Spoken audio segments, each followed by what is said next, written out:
Okay, you're on. All right, good evening, everyone. Welcome to the Douglas Planning Board meeting for July 15th, 2020. The meeting is being recorded. It is available for viewing on the Douglas Public Access channel and on the Douglas website. We'll come to order at 7:01. And we have a pretty full agenda tonight, so we're going to try to keep things moving along so we're not here all night.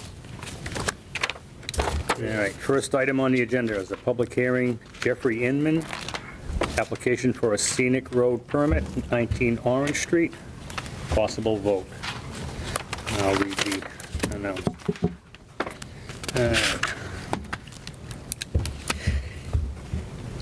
In accordance with the Town of Douglas General Bylaws, Scenic Road Bylaw, Article 5, Section 6, the Douglas Planning Board will hold a public hearing on the application of Jeffrey Inman, owner, for a permit to clean up, remove fallen stones on the far left side of the property, approximately a foot of stone wall.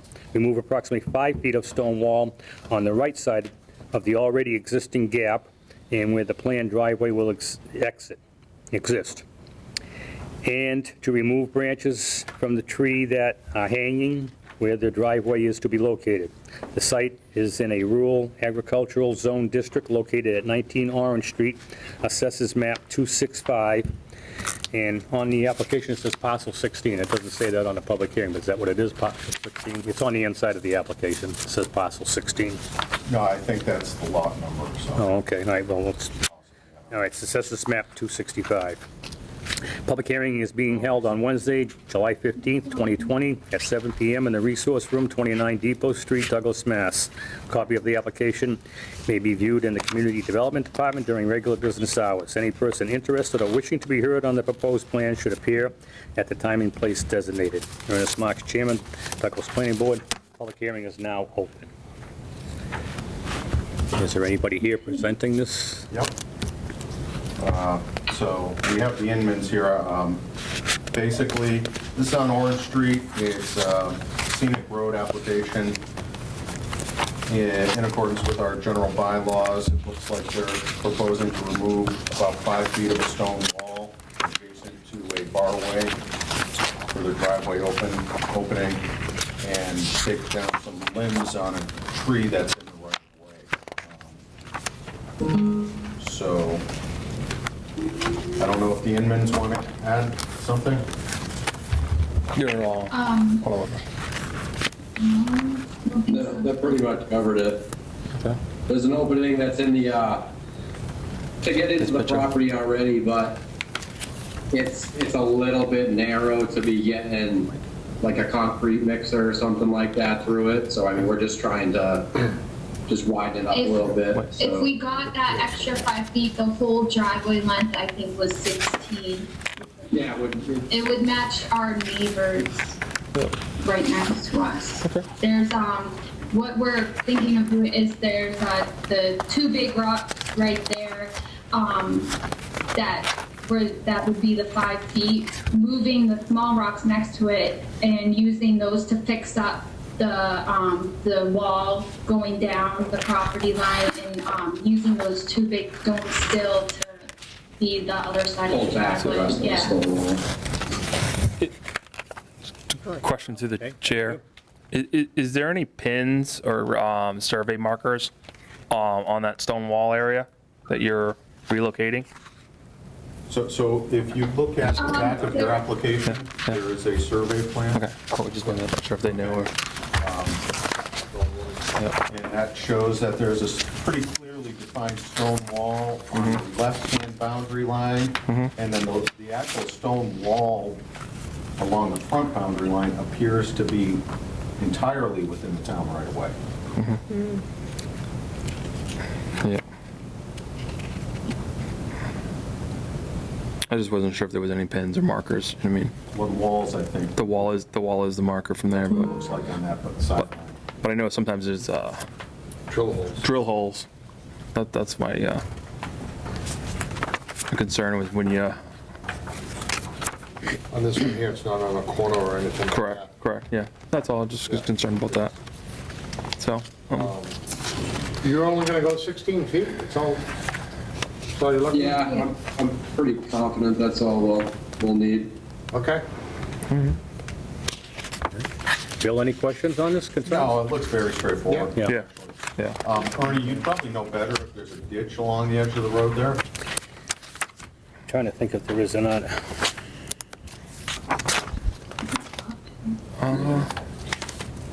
I'm not sure if there's a ditch there or not. So we can include some general conditions that, highway drainage shall be as Right. recommended by the highway Yeah, superintendent. by the driveway inspector, highway Yeah. superintendent, yeah. When they pull the permit. Yeah, yeah. When you pull your driveway permit, we'll have to decide then if you need to put a pipe under the driveway or if a drainage is needed at that time. I think you already, We did get a drive permit. The guy did go there and look at the land and said that it's very clear where it is. We can get a new one if you want that to be clarified on it. Okay. But it does go more uphill, the stone wall. Right. So there's no culvert where you're putting this at this time? There's no culvert? Water? There's no culvert or pipe at the, No, no. No, Okay. okay, all right. Then, yeah, I got no, Is this after the old farmhouse or before it? So, right, what? right. Looks like it's right off of before it, Pyne. I think. If you're Okay. coming down Orange Street, the farmhouse on the left-hand side, right? Yeah. The old farmhouse is on, yeah, it would be on, yeah. You're on the right before it? Yeah, okay. Yeah, yeah. You've already done some work and you got a little canvas tent set up? Yeah, Yeah. okay. Yeah. Yeah. Okay, I know where you are now. Yep. All right. Okay. and on the tree that you're cutting down, is that tree dead or is it a live tree? It is dead. We're just cutting down the branches that are right over the driveway. Yeah. They're kind of low, but but that tree, it's not on our property, Yeah, it's it's on half. like the road. Yeah. But just if you can do the branches hanging out. Yeah. Yeah, Okay. it shouldn't be any problem. Nope. Yeah, you know, Oh, I got no issues.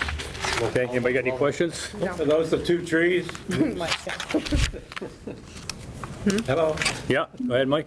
Are those the two trees, one on each side of the driveway at the very entrance? Yeah, it's the talking one on about the left. The left one, The one on the overhanging right dead is branches to be fine. removed. okay. That answer your question, Mike? Okay. Anybody in the audience have any questions, concerns with this? No? Okay. All right. I'll make Everybody a all set? motion Close the public hearing. To close the public hearing.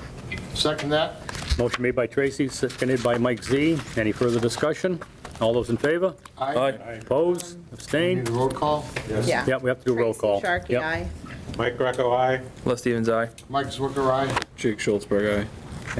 All right, motion carries. I'll make a motion to grant the scenic road permit for 19 Orange Street. I'll second that. Motion made by Tracy, seconded by Mike Z. Roll call vote. Tracy Sharkey, aye. Mike Greco, aye. Les Stevens, aye. Mike Zwicker, aye. Jake Schultzberg, aye. Okay, motion passes. All right, we're all set. You're good to go. Thank you. Thank you. Thank you. Yeah. Maria will be in touch with you. All right, thank you. Okay, yeah, good luck. One in the jug. It just-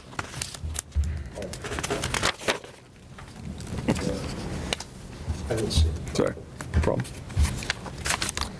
All right. If you want to take something out. of Yeah, I order. think we got a few minutes. Let's take something out of order, Bill. What would you like to discuss? I know they're coming in for discussion topics 1, 2, and 3. Yeah, So I prefer to wait for them. yeah. Okay.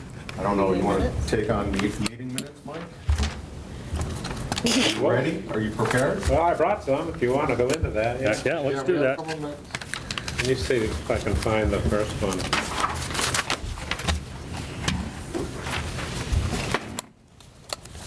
I got one that goes back as far as May 13th. Yep.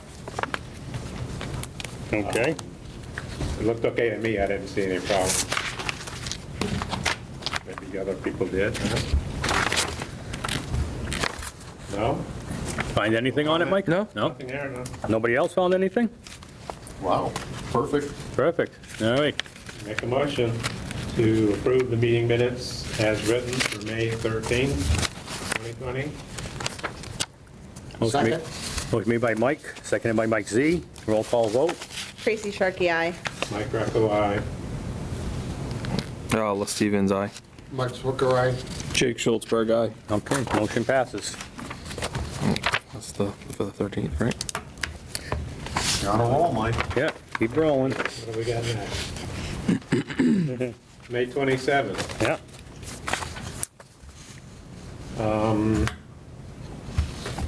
I have a question, one quick question on that one. Okay.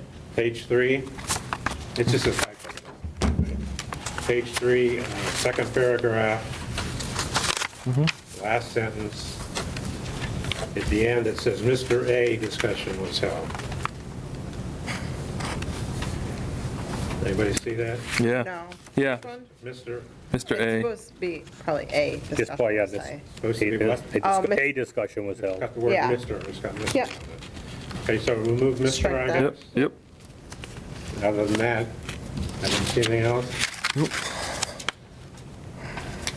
Anybody else have anything on No. on the 27th? Nope.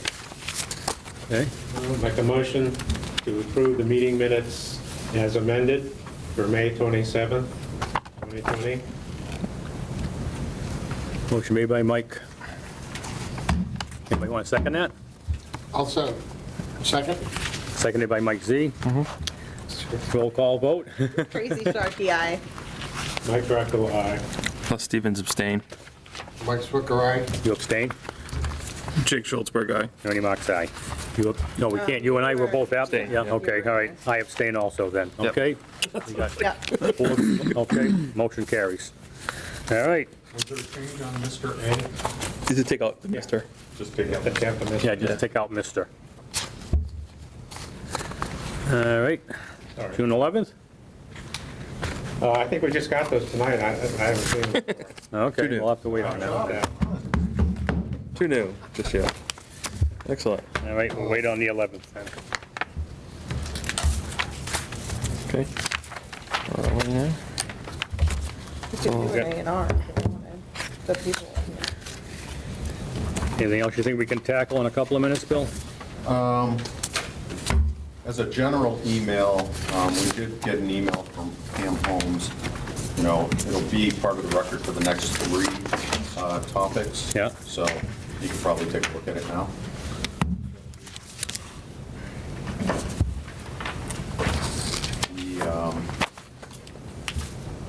We were informed that the Bruce Thomas A&R is going to be on the next meeting. They're going to make the edits Okay, so that one's next meeting? next meeting. Which one's that? Yeah, For tonight? on the backside. No. We don't have to, so we don't even have to And take then we it got a out. continuation request on Cooperstown when we get there.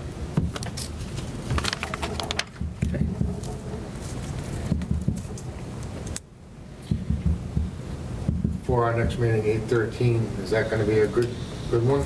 We're wide open right now. Yeah, should be pretty quiet. 8:13 will be the next meeting. Okay. Yeah. 13? Ernie,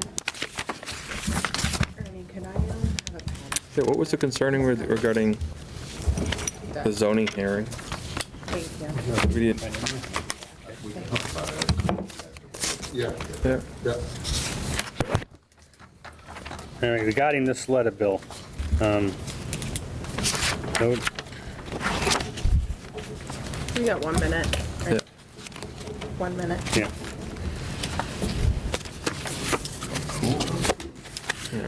Occasionally. Yeah. See? The 2 of you. Yep.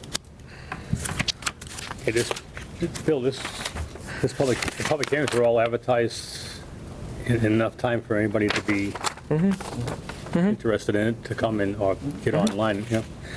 Yeah. Thank you, sir. Okay. So if they wanted to be here tonight, they could. I got 7:15. Is it 7:15? Yep. All right, we'll 1 o'clock. continue on. All right. Next item on the agenda. Public hearing, Douglas Planning Board, amendment to zoning bylaw and map.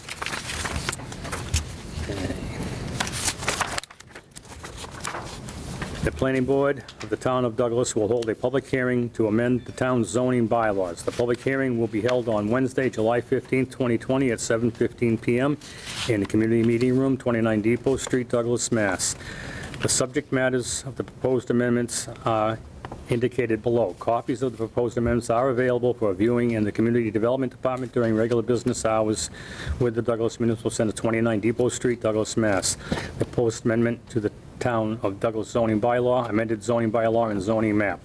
Amend the zoning bylaw and zoning map for the Town of Douglas, Massachusetts to reference the new Geographic Information System, GIS, zoning map as follows. From the location and boundaries of the zoning districts are hereby established as shown on a map entitled Zoning Map, Town of Douglas, dated May 2009. As amended, said map is on file in the office of the town clerk. We're changing that from to. The location and boundaries of the zoning districts are hereby established as shown on the map entitled Zoning Map, Town of Douglas, dated May 2020. As amended, said map is on file in the office of the town clerk. Any person interested or wishing to be heard on should appear at the time and place designated. Ernest Marks, Chairman, Douglas Planning Board. Public hearing is now open. Good evening. This should be relatively straightforward. It's really a cleanup item. We have 3 zoning maps for the town. And basically, all they show are the edits that have been made at town meeting for the approved zoning changes over the last year or two. So one of them's in the northeast part of town, from residential to industrial, south of Northeast Main Street and west of West Street in Uxbridge. Correct. And the other one is the Schuster property. Over here. We converted that from residential to village business. Yep. Correct. And that should be the only 2 changes on there. Yeah. So it's really just update the map, that's all. Yep. Right. From the previous annual meeting that was held. Good choice. For the Yeah. previous map. I mean, it's But yeah, so it's separate. editorial, however you want to call Yeah, it. yeah. Anybody have any questions, concerns? No. Yeah. Go ahead, Mike.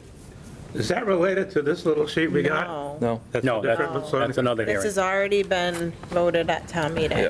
The already gone to town changes, meeting. not the new changes. The map's catching up to the town meeting votes that did zoning Okay. changes. Never mind. Yeah. But then we might need to vote it, to change it Just- again. Quick question to If the we chair. change it. How Yeah. come we don't make the change to the map in the same time with the, We don't do that because we have an annual contract with Cartographics and they do map updates. or we don't add that language in, like, We do, the actual change is effective and we have the Okay. language that gets changed, obviously. Yeah. Town meeting vote, and then we basically, do this annual update to the map. okay, I wasn't sure Or if we. as needed.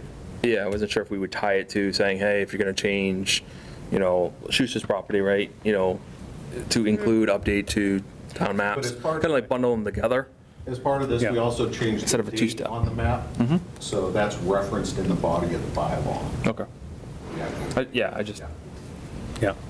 kind of makes sense if they're both tied together sometimes, so Okay. that's why. Any other questions? Anybody in the audience have any questions or concerns? Okay, seeing none? We're good.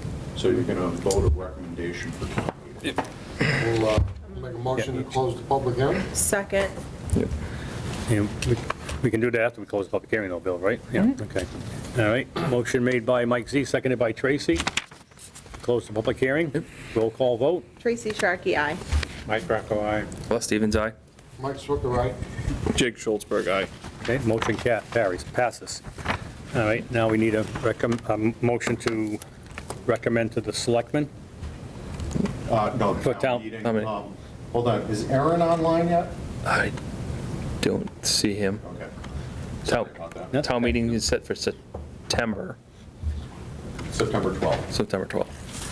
So it's a favorable recommendation. Yeah, favorable town meeting. recommendation for town It would be meeting. a favorable recommendation for town meeting. Okay. And I'll prepare a report that summarizes. Okay. While we're talking about it, did you want to just quickly touch base on this You email? need to be closer to me. On the email? The email from Pam Holmes? Okay, yeah. Is that concerned with this here? or So- anything? There's 3 topics that we have. She was non-specific. Okay.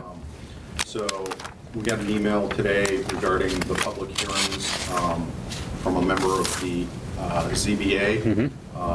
They wanted to ask, I guess, if they should be included for feedback or comment on zoning bylaw changes before our public hearing.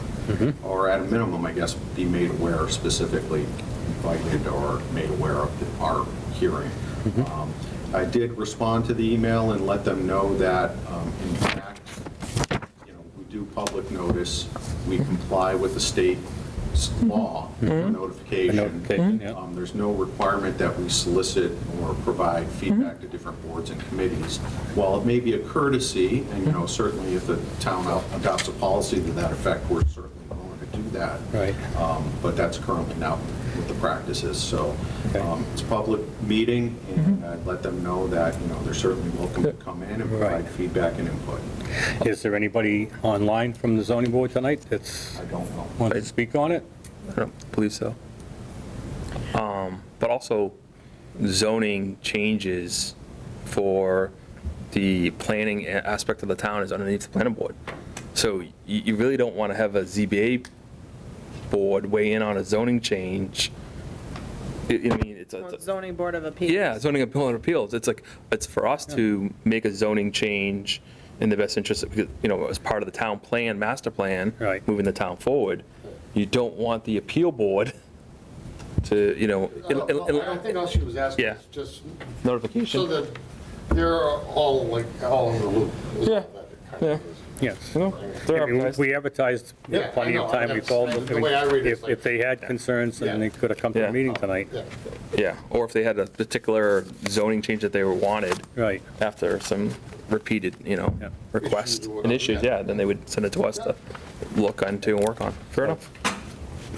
All right. Anything further, Bill? No, I just wanted to make you aware of it. Yep, thank you, appreciate that. Good. And to the zoning board, you're certainly welcome to come anytime you want. Yep. Yep, good.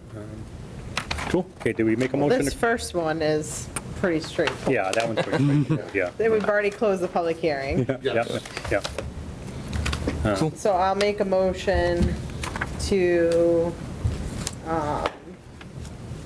send a favorable recommendation to the Board of Selectmen for town meeting. I'll on this second that. article. Okay. Motion made by Tracy, seconded by Mike G. Okay, any further discussion? Roll call vote? Tracy Sharkey, aye. Mike Rocco, aye. Les Stevens, aye. Mike Swicker, aye. Jake Schultzberg, aye. Okay, motion passes.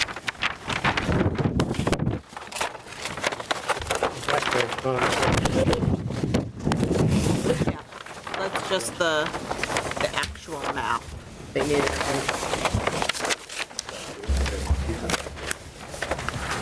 No, actually, you should hang it. Something to match. Yeah, it's Good map. You want it? Give me an idea of what's going on. You want it? Yeah, this one. Aaron seems to be having trouble logging in. Oh. Is he trying to get on? Yeah. Yeah. So we can go to the next one. Yep. Okay, it's 7:20? Yep. Okay. All right. Bill. I just told them to use Chrome. Yeah. Public, all right, public hearing, Douglas Planning Board, amendment to zoning bylaw, amended the use table in the town zoning bylaws by adding new industrial use, possible vote. All right. The Planning Board of the Town of Douglas will hold a public hearing to discuss proposed amendments to the town's zoning bylaw. The public hearing will be held on Wednesday, July 15th, 2020 at 7:30. I thought it was 7:20, Bill. I got 7:20. This one. Okay, it says 7:30 You here. got the wrong one. I'm reading the It's wrong. this one. It's the one right there, yeah. I'm sorry. Table after Yeah, now. but this one, yeah, okay, I'm sorry, wrong one. All right, start again. All right. The Planning Board of the Town of Douglas will hold a public hearing to discuss proposed amendments to the town's zoning bylaws. The public hearing will be held on Wednesday, July 15th, 2020 at 7:20 in the Resource Room, 29 Depot Street, Douglas, Mass. Subject matter of the proposed amendments are indicated below. To see if the town will vote to amend the use table in the town's zoning bylaw by adding new industrial uses as follows. Any manufacturing use, including processing, fabrication, and assembly conducted outside a building. In districts RA, RC1, RC2, VR, VB, community, industrial, and what's SFOS? State Forest Open Space. Yeah, right, that's right. So that's a long one. With the footnote to be added to such use as follows. In addition to general special permit criteria, the Board of Appeals shall review any such application under the landscaping requirements for property lines standards under section 5.3.3 and the environmental performance standards under section 5.4 of the zoning bylaws. A copy of the proposed amendments are available for reviewing in the Community Development Department during regular business hours within the Douglas Municipal Center, 29 Depot Street, Douglas, Mass. Any persons interested or wishing to be heard should appear at the time and place designated. Ernest Marks, Chairman, Douglas Planning Board. Public hearing is now open. So, I want to point out, just for the record, that this has environmental performance standards with a capital S. so, Okay, with a capital F? Okay. so question, Bill, why, why it industrial zoning area for manufacturing use, right, and fabrication is this for conducted outside a building? Is that just, do we have inside the building, it would be planning Yes, board? Number one, so this is 1A. Number one is pretty much that exact same sentence, but it's inside a building. And that would be for planning board? And that- That's allowed. Allowed, That's allowed. allowed, okay. Industrial. This is Okay. by special permit with Board of Appeals. And then because it's outside the structure? Correct. Okay, I just, Yep. But this would still do site plan review. It If it's depends if they larger. trigger those three things in site plan review, then it would require site plan review. If they don't trigger those three things, it will not require site plan review. So just to give you a little background on how we got here, this originated with the Economic Development Commission. They sent a request to the Board of Selectmen to have this on the town meeting. The Board of Selectmen agreed and voted that way, and they forwarded it to the planning board. So this is coming from the Board of Selectmen from the EDC. I know Bob and Eric's here from the EDC to speak to it if you have any questions. Yeah, I'd like to know why this is coming all about now. Well, there's a proposal, Okay. sure, but why? Bob, come on up. Why don't you just put yes? Because if it's large enough to require site plan review, it'll just get the same, essentially the same review. Yeah, why, yeah. yeah. Because it's correctly zoned. What do you mean allowed by right? Yeah. That's what I'm getting at. Like, Yeah. let's say somebody comes in, I'm picking an example, let's say you're gonna build sprinkler plants. But you build it all inside, but the final stages are so big you need to build it outside to put the last pieces of it together. Right. Is this gonna trigger all this, and now you have to go get a special permit through the ZBA? Well- So that's gonna stop the business from coming in if they're not allowed to finish the process outside. Assembly. So, Exactly what I'm going to explain. Okay, go ahead. Oh, okay. All right, let Bob go ahead. There you go. Just give your name and address, please, Bob. Bob Manarick, I'm the co-chairman of the EDC. I'm here on behalf of the EDC. Mr. Chairman, members of the board, Bill, the Economic Development Commission, EDC, is sponsoring this zoning bylaw amendment. What you have before you is the what. I'm going to explain the why. But first, let me give you a little background. If you remember back to the annual town meeting where we had Prop 2.5, the voters were pretty adamant about expanding our commercial tax base. Industry was needed. I was at a meeting recently when someone from another town said their commercial tax base was sitting at 14%, and it was unsustainable for the COVID-19 overrun cost. My first thought was, consider yourself lucky. We're sitting at 4% in Douglas, which is dismal. The EDC has been very active the past year. However, just like EDC members of the past, 20 years, we've run into many roadblocks along the way. It's like pounding a square peg into a round hole sometimes. What we get is, well, that's not allowed here, that's not allowed there, you got to do it this way, you've got to do it that way. I can see why we're sitting at a 4% commercial tax base, because we just can't do it. I'll give you 4 examples. One is, let's say we attract a company that assembles picnic tables. If they assemble them inside a building, industrial D, under D1, it's allowed inside a building, fabrication, processing, assembly inside a building. If they expand and get real busy and they have to build or assemble picnic tables outside a building, it's not allowed. So do you think they'd come to Douglas? Probably not. You look at Prime Metals in Sutton. Sutton attracted them out of Worcester. Let's say they moved into Douglas, or we had a similar company, and they're sitting in an 80-foot building, and they get an order for a 100-foot truss. Guess what? You can't assemble or fabricate 20 feet outside a building. Would we allow it? Maybe, but technically, we can't. Another roadblock. You look at Solar Wolf. If they had to assemble panels outside a building, let's say they had a large array that they had to assemble outside a building to be hoisted by a crane, they couldn't do it. So we're actually hand-strapping them from expanding their business. Gravel pit operations, again, processing outside a building. You know, it's just everywhere we turn, it's another roadblock. Bill and I have worked with town council on this. How can we fix this problem? This is the easy fix. In this exact same wording, outside a building, we're covered. It just opens up opportunities for the EDC. Why is it going through the zoning board of appeals versus just making it yes, it's allowed? It's still going to trigger a site plan review at that point. Well, we thought about that, and that was one of the questions, actually, I didn't have a question, I thought about that. Most of your industry inside a building is quiet. It's inside walls. The noise is contained. But now we're entertaining outside a building.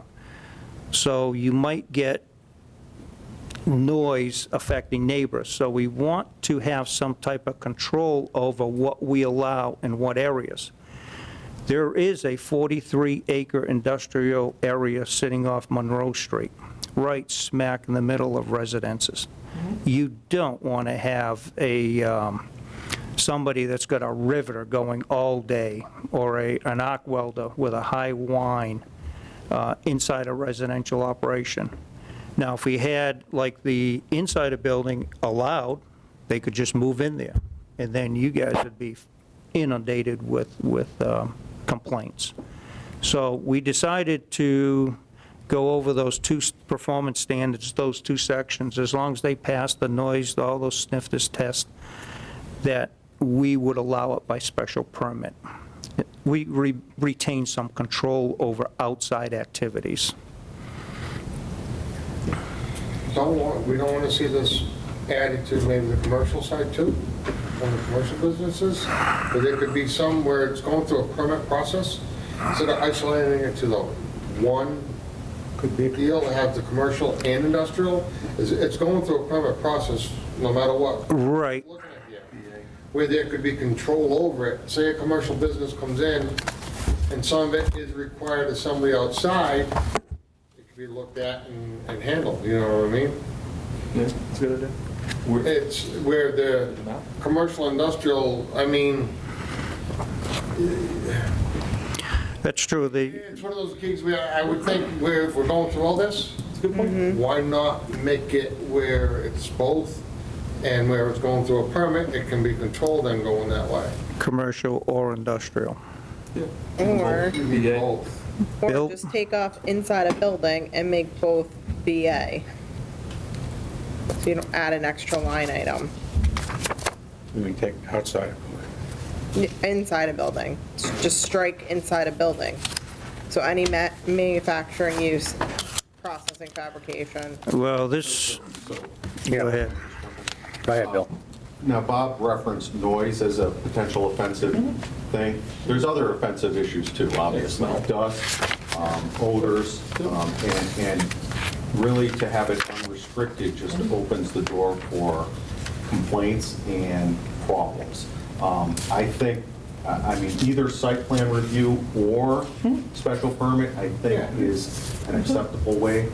So if we do PB, Because do you PB. can have a commercial business come in, and they say some of their work-related processes is outside during the working day or whatever. You're hand a mix, tying them yeah. where they can't do it. Where they can come and get a permit and then be allowed to do it, and we'd have control over what it is and how it's being done and what time frame is being allowed in. You know, it's brought up where trying to get revenues and stuff into the town, well, why are we handicapping just in the industrial, not commercial and industrial? Open it up. I mean, I would suggest striking inside a building and then doing commercial and industrial as PB. Well, we ran that by town council, and they said this inside a building was back when, what, 2004? This is the original version. Yeah. We're Well, just covering all bases. neighboring towns don't have inside, outside. Believe it or not, they do. Okay, I've checked 60 other towns, and a lot of them are similar to us. really? Central Mass. So, I mean, I could. so, you know, I think the majority of us are okay with But if adding you- in commercial. Yeah, but if you Well, add, our thought process was baby steps. You could always amend this at a later date. Right now, it's critical, I think, to get the industrial base going. yeah, Mr. Chairman? Yes. The thing with commercial is, I mean, is that really manufacturing use, processing, fabrication, and assembly? That's more of an industrial use. You still have control over it if you put it going to a board, right? Planning board or ZBA board. You've got control over where you're going to allow it or not allow it for that commercial area. If we have a commercial area that's headed out of town, just because of, I mean, the map showing that, you know, it's commercial, zone commercial, and you're headed out of town, it could be acceptable at that location. Again, it would Well, be- look at the envelope company right now. They're in a commercial district. That's not industrial.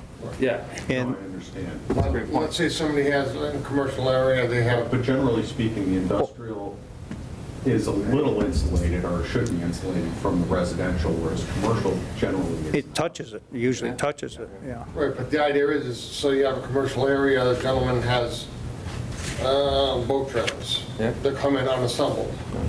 He sells them. Well, he needs to assemble those boat trailers, but they're outside. Not even tying his hands, he can't do it. Place it off. And all it is boat trailers. I mean, perfect idea of that is right in Oxford, where there's a place where boat trailers come in, or trailers come in on a flatboy, pick them up with a fork truck, they have to install the tires and the tongues on them. Well, now you're saying you can't, because you can't do nothing outside. Well, yeah, Bob, I was talking about Uxbridge. you're right, Uxbridge Mike, has but no So specification. that's why I'm trying to They have just, nothing. Right, if we you could- don't want up there, why not, Every, instead of the cost of trying to do this all twice, you do it once, and put Yeah. it together and have it done. Sometimes when you say, you know, we'll go back and do it, we never go back and do it. That's the problem. Bill, what's your thought process on this? I mean, we ran this by town council. I would focus on the proposal that's What's come before us, from the yeah. EDC to the Board of Selectmen, to us, to change it at this point. I know a lot of people have reviewed it, had input on it, and I would not want to jeopardize the outcome We could. of this for some structural issue by us going beyond the scope of what's been requested. took the words right out of my mouth. I think we should deal with what we have before us Our tonight. role here is to make a recommendation on the proposal before us, and if you want to make minor changes within the scope of the article that's Yep. being proposed, then by all means. Yep. But if we're expanding the scope, going to different sections, Right, that could jeopardize it being, I mean, the selectmen could vote to take RA and RC1 and put BA in there, you know, and No, this could just grow and grow. for the time being, and you're perfectly right, Mike. I mean, the idea is, this is the planning board. This is the first I've heard of this. Why wasn't this brought in front of us in the beginning for a little bit of input and said, hey, this is what we're thinking of doing. What do you guys think of the industrial and the commercial side of it? We're trying to put this stuff together. Then go in front of the selectmen and say, hey, we've had some discussion with the planning board, and we want to bring this forward. We've brought it in front of town council. This is what we'd like to do. It's the first time we're seeing this. I think it should be both, personally. The other thing is, I think it should be planning board, not really the ZBA board, the Board of Appeals, because you're going to them for a special permit. If it's allowed in the use and you want to trigger it to go to planning board, you'd cover that authority board. And that's usually what the case is in other communities. When you say it's, not to be used, or you're asking for a special permit, that's when you're trying to install a business in a non-use area. That's a special permit. So, I would agree that most likely they come to site plan review, and they're going to be here anyway. Yeah. It should be I PB. agree. This way we And kind if of you don't want to force two expand on boards. the scope, that's fine, because but you use the other one for another area. another the inside is already yes. So now you're saying it's a little bit, you need more protection for the outside, so it should be PB. Everybody's coming to us anyway. Right. Yeah, And it can run One concurrent. together, yeah. because if they don't like our decision, they would appeal it to the ZBA. Right. That's the Anyways. thing. So you're taking away that appeal process. Like, Well- You could appeal to correct. the court. Yeah.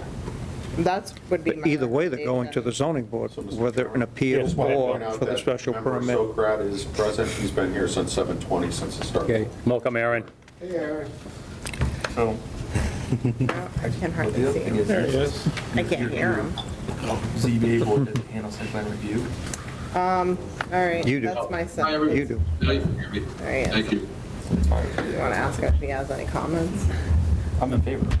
I think the board's in favor of it. It's just the authority board that should oversee it. That and the other side of it. Well, can they make an amendment on the floor? If it's a minor amendment, they might be able to modify this if there's no objection from the petitioning party. So I would suggest that we just continue this. You guys consolidate what you want me to ask town council. We do have a meeting in between now and town meeting, so we can close this at the next meeting if we need to, and clean it up at that point. I mean, I think from what I'm gathering, it's twofold, planning board Yep. and commercial. That's the two deals. Yeah, I think that's. That's it. I mean, the rest of it is awesome. I appreciate the initiative and So stuff. you would say both of them are for planning board, and when you say planning board, we're talking special permit in both districts? That's correct. Okay. Yeah, as PB. That's gonna be. What about this footnote? So let's just say if they don't trigger site plan review, do we want them to still trigger those other items? Correct. Yeah. Right. And we're gonna have this going for commercial and industrial. Right. To your point, the Emerald Factory. I mean, do you oppose it going to commercial? Through the, is there a particular reason, is there any major opposition of having it there? Where the opportunity could, Go ahead. With that. Sure. So as these things go, I think, since this is originating with the EDC, Yeah. I'm sure they've been talking to various parties about various projects. sure. And I would just caution the board about being overly aggressive in the request.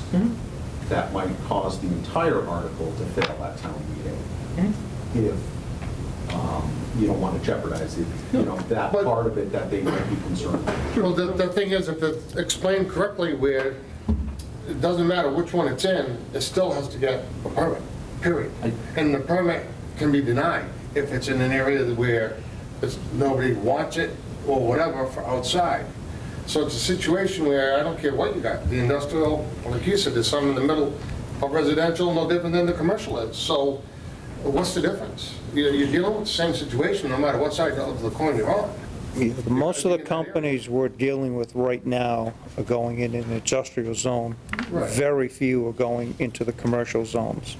Correct, but what you're doing is preventing, like you said before, people come here and it's like, nah, can't do it. No, can't do it. If you have it there, then you can say, yes, we can do it through the permit process. It opens up that opportunity. And you still have control over it. Still have the control. Council is it?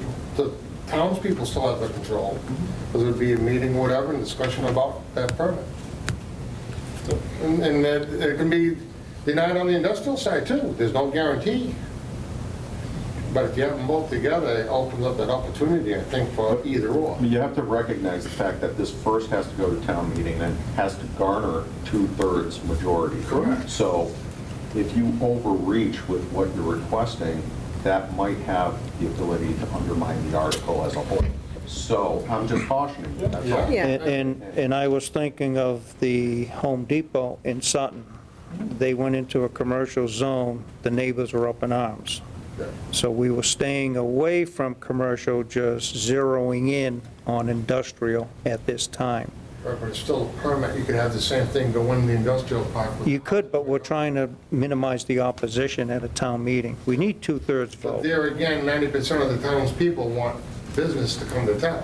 True, but you don't know what this next meeting is going to have for You people. never do, no. You could have But 30 the idea is people.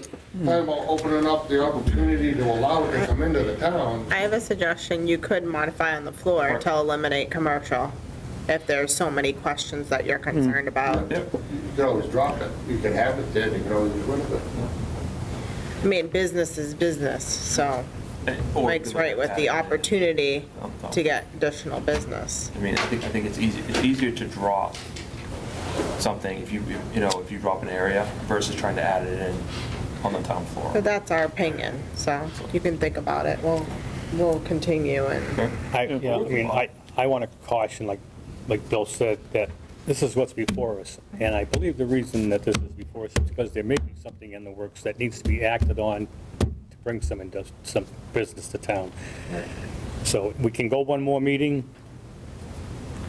If you want to do that, that's fine. We still have time to get it on the warrant for the town meeting. so will But- this but I- business trigger site plan review? I believe so.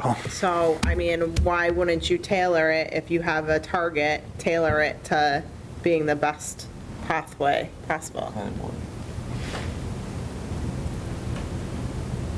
I think what Bob presented to me, because I had that same question for him, was that it's a use. So the position that they had, or the feeling they had, was use is more appropriate with the zoning board and not the planning board. So if they trigger site plan review, then yes, they have to go to both. But the view that was presented to me when I raised the question was the use is what the logic was for ZBA. Okay. Yeah, the projects we're working on right now they will be before you. Okay.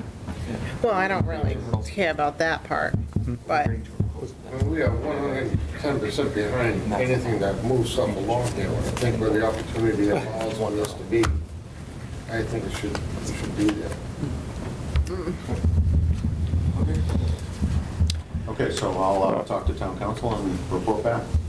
Appreciate it. I'd like to make a motion to continue.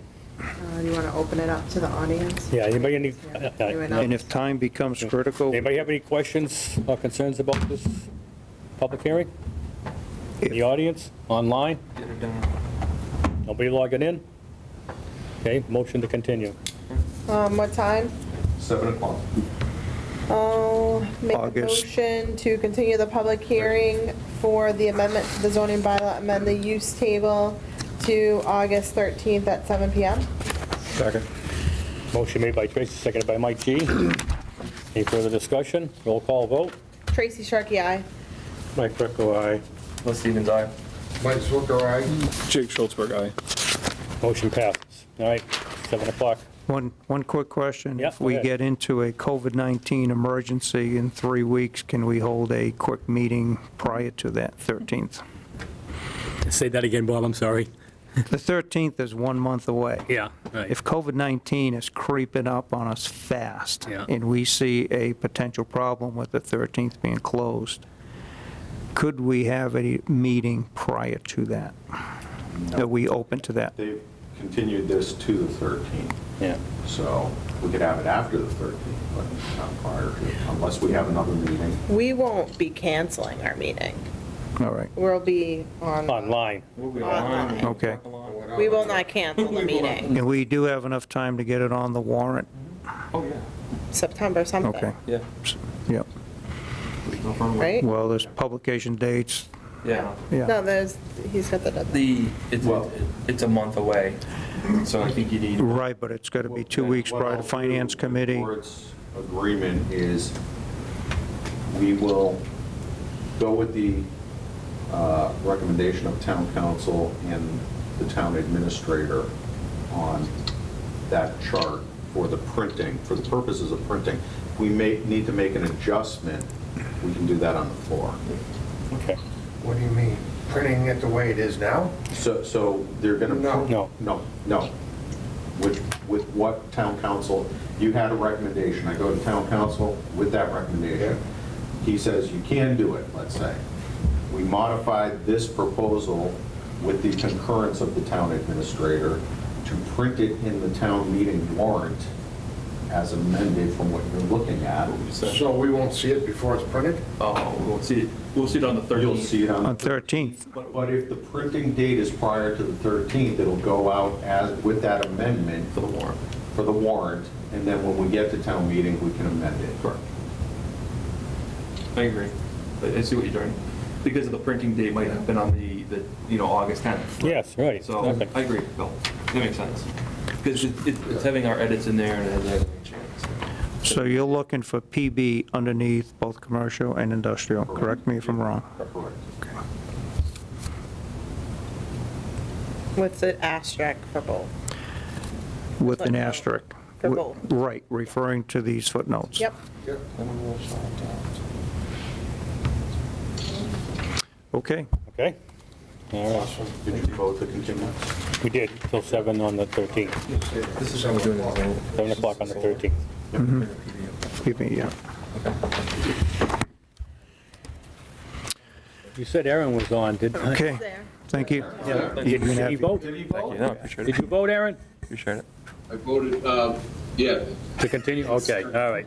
Thank you. All right. All right, Bob, thank you. Thank you. Thank you. Thanks, It's Bob. called a silent.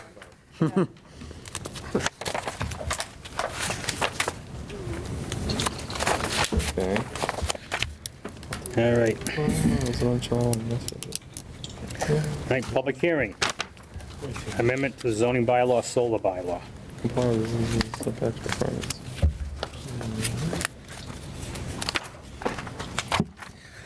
All right. The planning board of the town of Douglas will hold a public hearing to discuss proposed amendments to the town's zoning bylaws. The public hearing will be held on Wednesday, July 15th, 2020 at 7:30 in the Community Meeting Room, 29 Depot Street, Douglas, Mass. Subject matter of the proposed amendments are indicated below.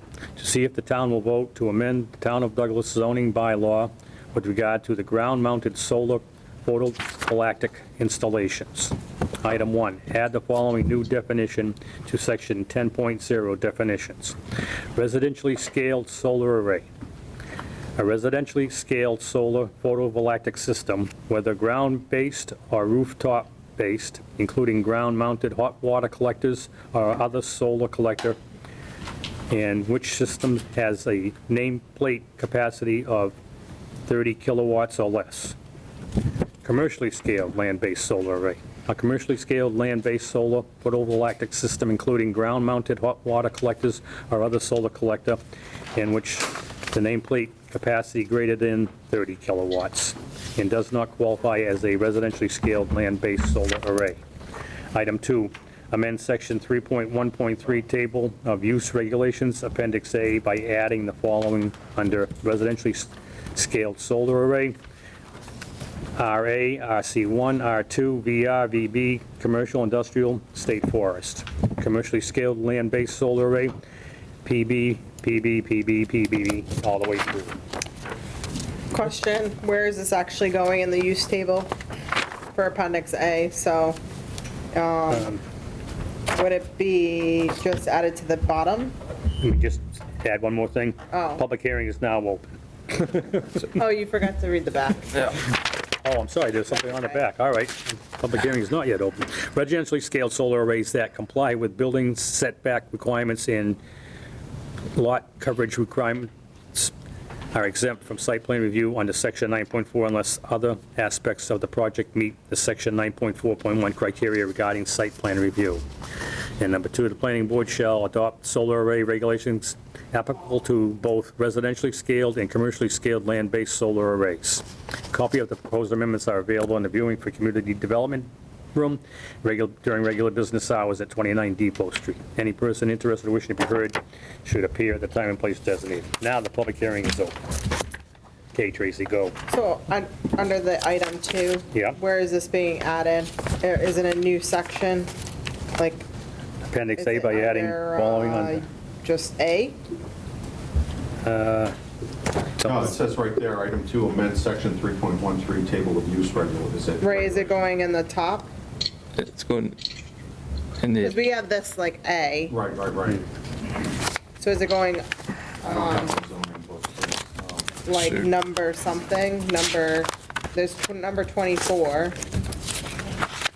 I would read this as just being appended to the bottom of the table. yeah. Okay, Yeah. all right. Yeah. Under it, Right. Yep. okay. So should we name it? We shouldn't Yeah, yeah, name it says anything. added to the following under. Like So- solar uses or something? Just curious. Yeah. I don't have, Yeah. I think think it's- it's great. Yeah, We took a lot of time to Yeah. get this one and we sure did. article. Yeah, I think that'd be fine, Tracy. Yeah, I think we got all the correct edits in there. That took some doing. I know. Yeah. So, no, this was great. I was Have the wondering selectmen where seen the this, Bill? instruction was. Matt has, I don't know if you shared it with them. Okay. I got a question. Go ahead, Mike. What is a commercially scaled land-based solar? Greater than 30, The That's an definition. errant answer, I don't mean that. But for use, I mean, you're not talking about a giant solar farm when you say commercially. commercial use would be a giant Yes. solar farm. Yes, it would. Oh, that is what that Yes. means. Okay. Correct. Whereas residentially scaled would be. Resi- you have- To support your household Okay. or, barn, Yeah. your property use. Yeah, if I may, and we felt that the 30 kilowatt was giving some people some latitude to be large enough, but scaled residentially, and we went through that, and I think we felt that was appropriate and a nice cutoff to planning board review versus by right residentially. So that's where we were. Okay. Thank you, Aaron. All right, anybody else on the board? Any questions, concerns? No. I think it's great. Anybody in the audience that wish to speak on this or have any questions? Anybody online, Bill? No? Lots of people on the. You want to speak on this? All good? Okay. Hearing none? And everything's legal as far as limiting? Yeah. Council. Yeah. Town council took care of that. Good. I'll make the motion then to close the public hearing. Second, Motion made by Mike Z, seconded by Tracy. Roll call vote. Tracy Sharkey, aye. Mike Greco, aye. Les Stevens, aye. Mike Zwicker, aye. Jake Schultzberg, aye. Aaron Sokrat, aye. Thank you, Aaron. Motion carries. And do we have to do a recommendation to? As well. Yes. Yep. Yep. Want to make a recommendation I that? cut you off. Oh, sorry. Second. Good. I'll make a motion to make the recommendation for the presented bylaw That's favorable. as Seconded by favorable. Tracy. Second, Okay. All those in favor, roll call vote. Tracy Sharkey, aye. Mike Greco, aye. Les Stevens, aye. Mike Zwicker, aye. Jake Schultzberg, aye. Aaron Sokrat, aye. Okay, motion passes. Sweet. All right. All set, Bill? All set? So, amount. That was good. So we got 2 out of 3 closed. We still, we on hand? Oh, we're behind schedule.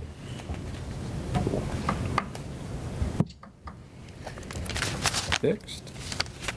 All right. 7:05. Public hearing continued. 93 Davis Street Realty Trust. Application for site plan review. Mr. Chairman, I'm going to recuse myself. Okay, let the record show that Tracy has recused herself. All right. Can you hear me? Yep, we can hear you. Thanks. My name is Paul Letnack. I'm with Guaranteed Builders, representing the project tonight. As the board may recall. So hold on, Paul, if you don't mind, hold on a second. I just wanted to point out for the board that you have these manila folders, and that's where all the 93 Davis Street. There's also one item that's outside of it too. Okay. Sorry. So, Okay, go ahead, Paul. Sorry about that, Paul. It's all right, no problem. So we were in the board previously, about a month ago. And as you may recall, at that time, we did have a comment letter from Leonard Engineering. And since that time, we have submitted a revised set of plans okay. and a response letter to those comments. And in the interim, after that, Leonard has actually responded back to us with a new comment letter. And you should, I believe, have in front of you a letter responding to that, July 14, 2020, from GBI. So if you recall, there were some discussion items at the last meeting. And I think a lot of it was things we certainly felt we could address, and I think we have addressed most of those. In the letter, the latest letter from Leonard, most all of the comments are acknowledged. However, there are some that are either acknowledged with maybe some additional language that leaves some latitude for the planning board to make some decisions, or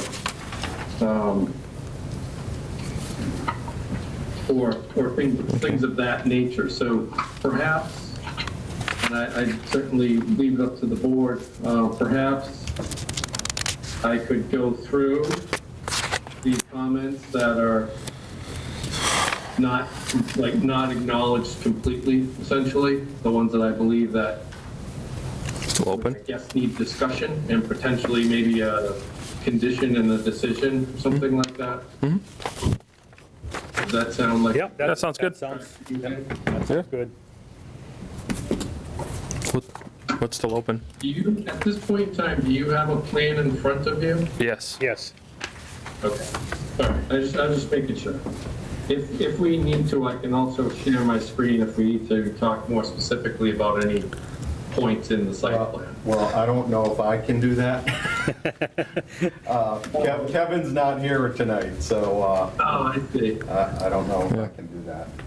All right, well, we'll see where we go with it. I guess. Yep. We'll go from there. And everything's posted online, so.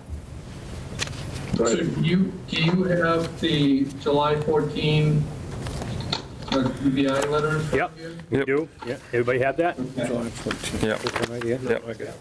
July 14th and 15th. 14 There's two of them. Yep. Okay, so the number one comment is referring to the loading area. And as we stated in our response, the applicant anticipates deliveries from small vehicles such as vans. So we have requested a waiver from the 65 feet by 12 foot by 14 feet high loading area. So LEI acknowledged that, and they just stated that if larger delivery trucks are necessary, then the planning board might want to consider requiring some type of assurance, legal assurance from the owner that all deliveries will be made during non-operating hours to avoid traffic conflicts at the site. So I mean, we have requested a waiver, and we've updated the waiver request list July 15 and added that to it. So we've essentially said we're going to use vans, and we're requesting a waiver from that section. So I leave it to the board to. So can I jump in, Mr. Yep, Chairman? go ahead, Bill. So I'm looking at the waiver list here, Paul, and typically what we like to see with the waiver list is a recitation of the regulation, so the board can see what the regulation says. and then what specifically you are requesting a waiver from that requirement, so that they have the complete picture. What you've listed here is just the section number, and then you give a logic as to why you want relief from that section. So the concern is that there might be something peripheral to what you're asking. It's a double echo. What you're asking for. Yeah. Okay. Oh, I see, that's my voice. Yeah. A little feedback. Yeah. Rhode Island feedback, I'm yeah. not the moderator, but I might ask that if people are not speaking, if they mute their microphone. Yeah. That would be. We're gonna have to. Paul, that's my voice. You are getting feedback No. from your mic. You get Rhode Island. this one right there. Yeah. I have to mute that person there. He's got a. In technology, wonderful. Yep. So The Rhode Island person, if you're, I guess you're just on phone, huh? yeah. He can mute in and off. I cleared it up muting that, I guess. Yep. They can unmute themselves. I would say to that, I guess I understand what you're saying, but the section, and I would assume the verbiage is in the comment letter as well from LEI. I mean, I think they're referring to the section number, and we just referred to the section number. I mean, if we need an official document that spells out the. Well, I'm just hesitant to have the board vote on something without seeing the complete picture there. Well, I think when we look at, it's like two pieces here. So if we look at the July 14th, write up, that actually has a section in there calling out what exactly our bylaw says. And then if you look at the 15th on another page, you put the two together, that's, Right. you know what I mean? I'm just saying. No, agree. customarily. We like them together, and they're separated. But are we okay with the vans and the waiver on that for that section? I'm gonna go grab my book. Oh, okay. You mean? So that's the only way I can fall. Do you want me to wait, or do you want me to continue? He just grabbed his book. Yeah. Did you answer a question? These sections you're referring to, are you referring to the LEI document or the TBI document? You gotta take the 2 pages to like this, Mike. Section I know, but they 5.2.6 should know the of the zoning bylaws. Zoning bylaw. Yeah, we're not into this one. Mike. So this one here, Mike, happened on the 13th of July. So GBI replied back on the 14th as well as then on the 15th. What is he talking about when he refers to this section or that section? Talking about the 14th and the 15th GBI letter. Together. Yeah, because the 13th already happened. So.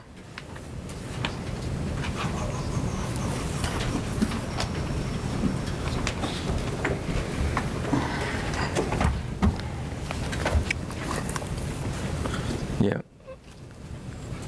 It's 5.26, Bill.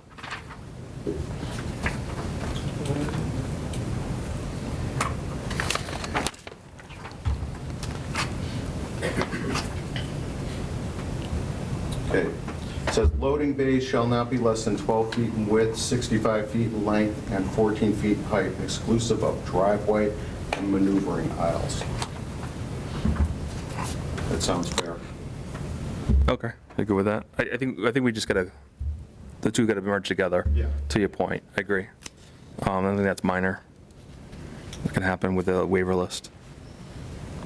I don't think that's unreasonable. Yeah. Okay. That's the next one. Okay, we'll move on. Go ahead, Paul. Go ahead, Paul. All right. Number 2. Comment number 2 was referring to the landscape plan. And essentially, it's my understanding that LEI, as they say, it appears that all of the required landscaping has been provided either on the site plan or letter. However, LEI defers to the planning board whether it's adequate to provide some of the required information in letter form rather than on the site plan. So I think they're sort of speaking to how it's presented, but they're saying it's there. So I feel like I guess they're deferring to the board, but again, I think they're saying to begin with that the information is there. So I do want to let the board know that Leonard is online. We need their input. Yeah. Okay, all right. I- You feel we do, Bill, go ahead and ask him. I think in past, for garden number 2 here, I think in past we've seen it just on a plan. You know what I mean, the landscaping shrubs and stuff like that. I'm trying to think of the Dunkin' Donuts, you know what I mean? We had them, it was all on the plan. Bill, would you agree? When we did the Dunkin' Donuts? Remember we had the changes in the, we had the plan and the bushes and stuff like that? So, Yeah, I mean, again, I'm not that concerned given the location of this, unless the board wants it to look a little more appealing. But this is my point on, let's see, 539. Right? Oh, I'm sorry. 9.4.4. Yeah, that's- 1.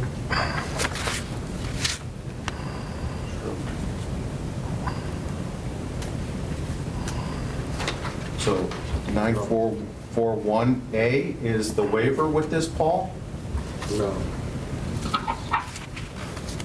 The hell is- No, I do not believe that we are asking for a waiver from this point. That I believe we have provided the information. That's what LEI is saying. I think initially there was a waiver for that, but I believe we would do Oh, I see. that waiver. okay. So as part of the revision, you removed the waiver. Correct. Okay. Because I believe the information wasn't maybe even available when we first submitted. Okay. So number 2 is not a waiver? Okay. So you guys are okay with the landscape? Yeah. Yeah. Yeah. Okay. I think you got a plan in your packet somewhere. Yeah. On that. Somewhere in this beast. All right, Paul, go ahead. Number 3 is in regards to site lighting. And again, there's information provided, and I'm just sort of skipping to a part where it's relevant. However, there appears to be some thin lines on the lighting plan, might indicate the limits of lighting spread on the plan. These lines are the limit of the lighting, then it appears the lighting will not spill over the property, except for a minimal amount onto Davis Street. LEI suggests that the applicant clearly label the limits of the lighting influence on the lighting plan, indicate whether the pole lights will be equipped with lighting shields, and confirm whether the lighting influence plan was created assuming shields would be installed on the light fixtures. And then they defer to you essentially. So in that case, I think it's fairly minimal information. And if the board would want that information, I think, in my opinion, it'd be reasonable to add that as a condition, that be provided to the decision. It's, again, I think he's asking for some minor but specific stuff for the lighting plan. He's on if we want clarification. Yeah, right. Definitely So want let's clarification. ask that one for this one. So Corey, you could just chime in on that? Yep, good evening, everyone. Corey from Corey Border, Leonard Engineering here. I was just looking for clarification on the lighting plan. There's foot candle values, but they're only within the parking lot area. I was just looking for, first, the confirmation that those lines that are shown on there are the limits of the lighting. Basically, so at those points, my question was, is that where there's zero spill? The second part was, just confirming that there are shields. They submitted some specifications along with the lighting plan. But my recommendation is always to show everything on the plan, just so there's no question when the contractor installs them, because sometimes some of these additional documents don't get carried over to construction time. So, and then just, similar to the landscaping, whether the board is okay with having it submitted, that's not enough, and just, in specification format. Okay. Right. What, any comments? No, I'm good with it as long as the plans get the shields. Or it's covered. And the final plan will have all the pole settings and Correct. all that, Yep. what's going on. It's pretty straightforward stuff. So is that, do you feel something in condition and we can move on? Yeah. Yeah. Yeah, go ahead, Paul. Good. All right, that was 3. Number 4 is,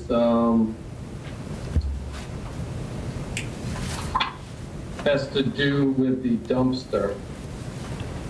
And I'll just read LEI's comment. LEI acknowledges that there may not be a more suitable location on the site for the dumpster within the current layout, but the applicant should clarify how the dumpster will be unloaded if an employee is parked in front of the dumpster.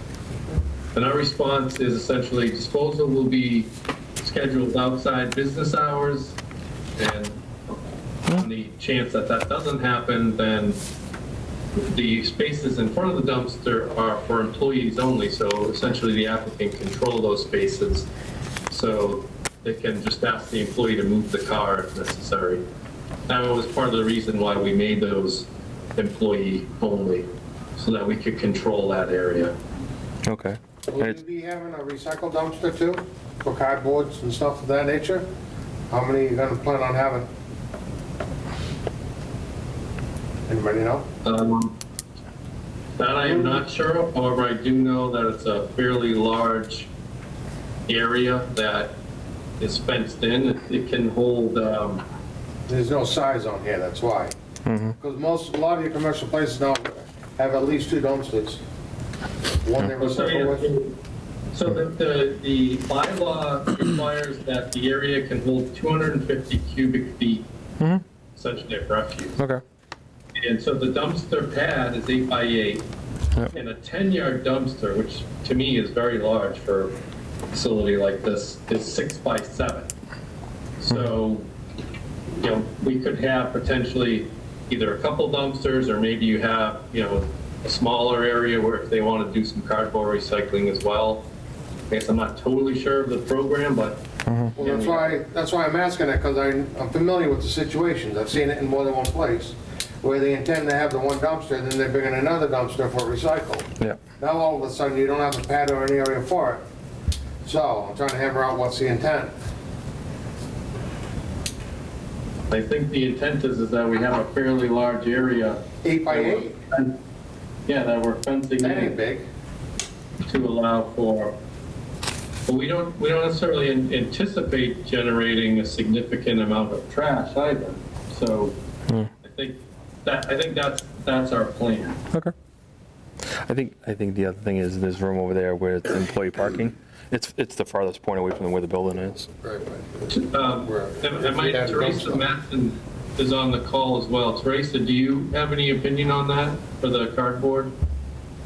I don't know what's going on. This is Brian Carney. I'm the consultant for Teresa with the cannabis facility. I can tell you that the trash produced in the facility is very minimal. Everything that we're buying comes pre-packaged, stays packaged, and then leaves with the customer packaged. So the only refuse going into that trash bin is just your daily office paper and trash, but nothing significant in terms of volume. Right, but I don't care about your volume. I just asked if you're going to have 2 dumpsters. You're going to have one for recycle, or you're just having the one? Our plan was just to have the single one. Okay. All right. That's all I was Okay. looking for. All right. Cool. Fair enough. Thank you. I just Good want to evening, condition gentlemen, it. how are you? I just want to condition if they do down the road add a dumpster, Yeah, if they need to make a pad and a, yeah, right, yeah, yeah. you know? That's all. Can you hear me, gentlemen? Yep. Yeah. Correct. Oh, okay. I just wanted to make a comment with the dumpster, the fact that Brian just said what he said, but we can also schedule, we can schedule 2-3 times a week. That's what we do now as it Yeah. is. Fair enough. Okay. Good to know. Okay, thank you. Thanks. Hey, Phil, any questions on this one? Nope. No? Okay. Good. All right, go ahead, Paul. Does Corey have any comments on it? What? Corey have any comments on it? No. Straightforward. Okay, Ask them if that's going to be announced to Chapman. Okay. okay. Go ahead, Paul. Yeah, So we would jump to number 10. 10. In between there and 10, I believe we're all acknowledged. Okay.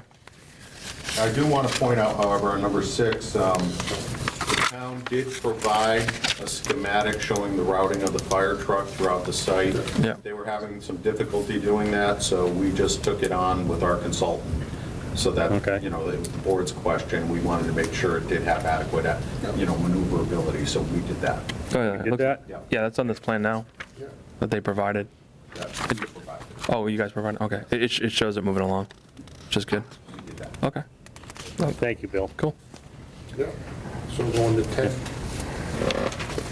Number 10, let's see, so this is the water quality flow calculations for the water quality units.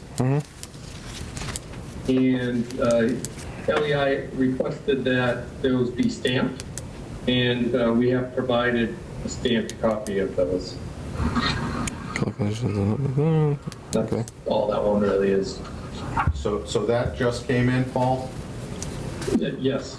So We wanna make- LEI has not had a chance to look at that? Okay. Well, there was no comments on the actual calculation, they just asked that it be stamped. So I Nothing's don't nothing's believe changed? there was any, you know, further. I don't believe it. Corey's online. Do we want to ask him if there's anything else? Corey hasn't seen it. No. If he just wanted it stamped. I have seen it though. This is Corey. Okay. That came in with a comment letter dated July 14th. That was one of the attachments. So, So did it match the previous version, Corey? Well, it's the same version, it's just stamped now. Okay. okay. So we'll make that included in the final package. We good? Yep. Yeah, okay, Paul. All right, so we go from 10 to 17. And so 17, the initial comment asked to include the parcel area and provide appropriate benchmarks and be stamped by a licensed land surveyor per 250 CMR 6. So then on the revised set, we did add those things. And then there is a follow-up comment that no existing property boundary monumentation are shown on the plans. However, the plans are now stamped by a licensed professional land surveyor and now show benchmarks and parcel information. So as that states, we have surveyed it. We do show benchmarks. If the board would like us to add monumentation to the plan, we could do that. I do believe there is a bound on the frontage. But, you know, again, it's sort of just something that if the board wants to require it, we can. It is a site plan, it's not a record plan. But, you know, whatever the board's wishes are, we could, if you wanted to condition that, we could add that. So 250 CMR 6 does require at least 2 monuments be shown on the plan. And I don't think that's been done. So we want to make sure that they add the second monument Well, I think both monuments. I don't think there's any shown. Okay. in. Both, all right. So, The concern is. Yeah, no, I agree. The concern is the building is right up against the building setback, Yeah. and it's right up against the buffer zone. No, So it's kind of like Like- wedged in. no, So it becomes a critical issue on the boundary. and I think adding them in helps for future projects down the road when they, let's say they do across the street or something like that, or down the street. So, So, yeah, we would be amenable to a condition that had 2 bounds, or 2 monuments. I don't know if they would both be bounds, but. two, In a particular spot. on the front Well, corners. usually they're existing, they're not set. Okay. So do we want Yeah, you good with that, Paul? monuments, Bill? Yeah, that He's would be asking. fine as a condition. We would be happy with that. Okay. Bill, anything more? Well, my only concern with that is if those monuments show something where it causes them to change the location of, you know, things. We've already surveyed it, and we've shot the monuments, and we've provided provided a plan that's stamped by the surveyor, so it really would just be adding them to what we've already given you. Just let the board know. Yeah, Normally, this is done before. yeah, I agree, yeah.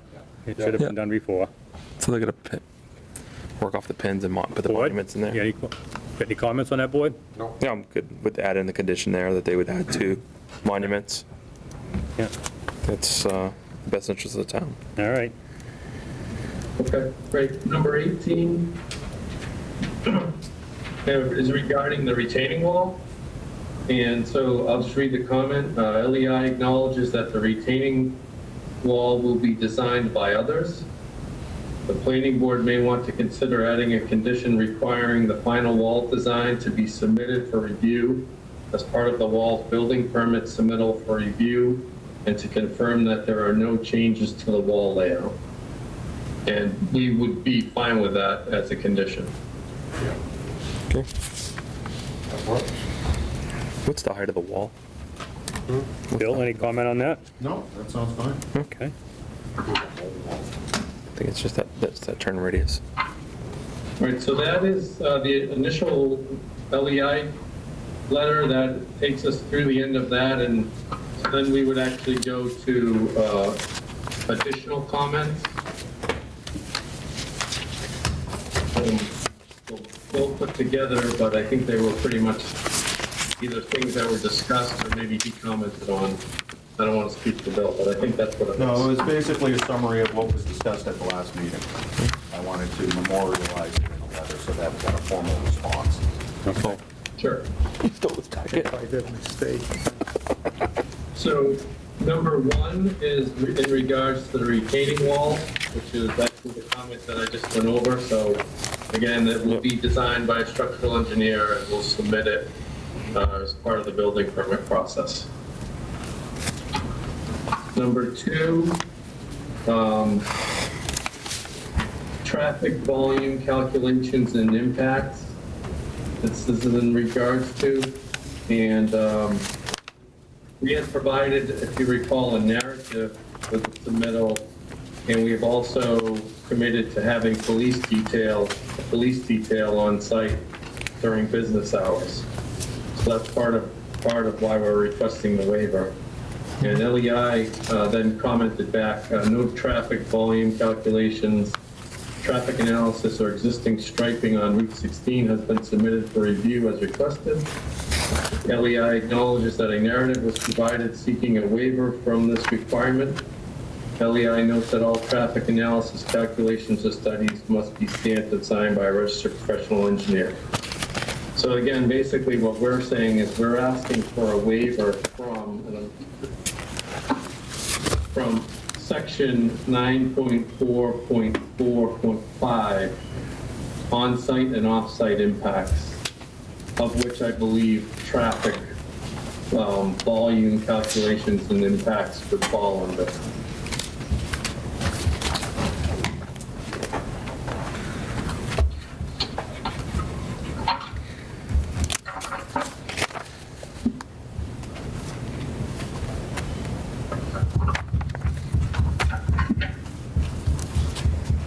So that is our response to that.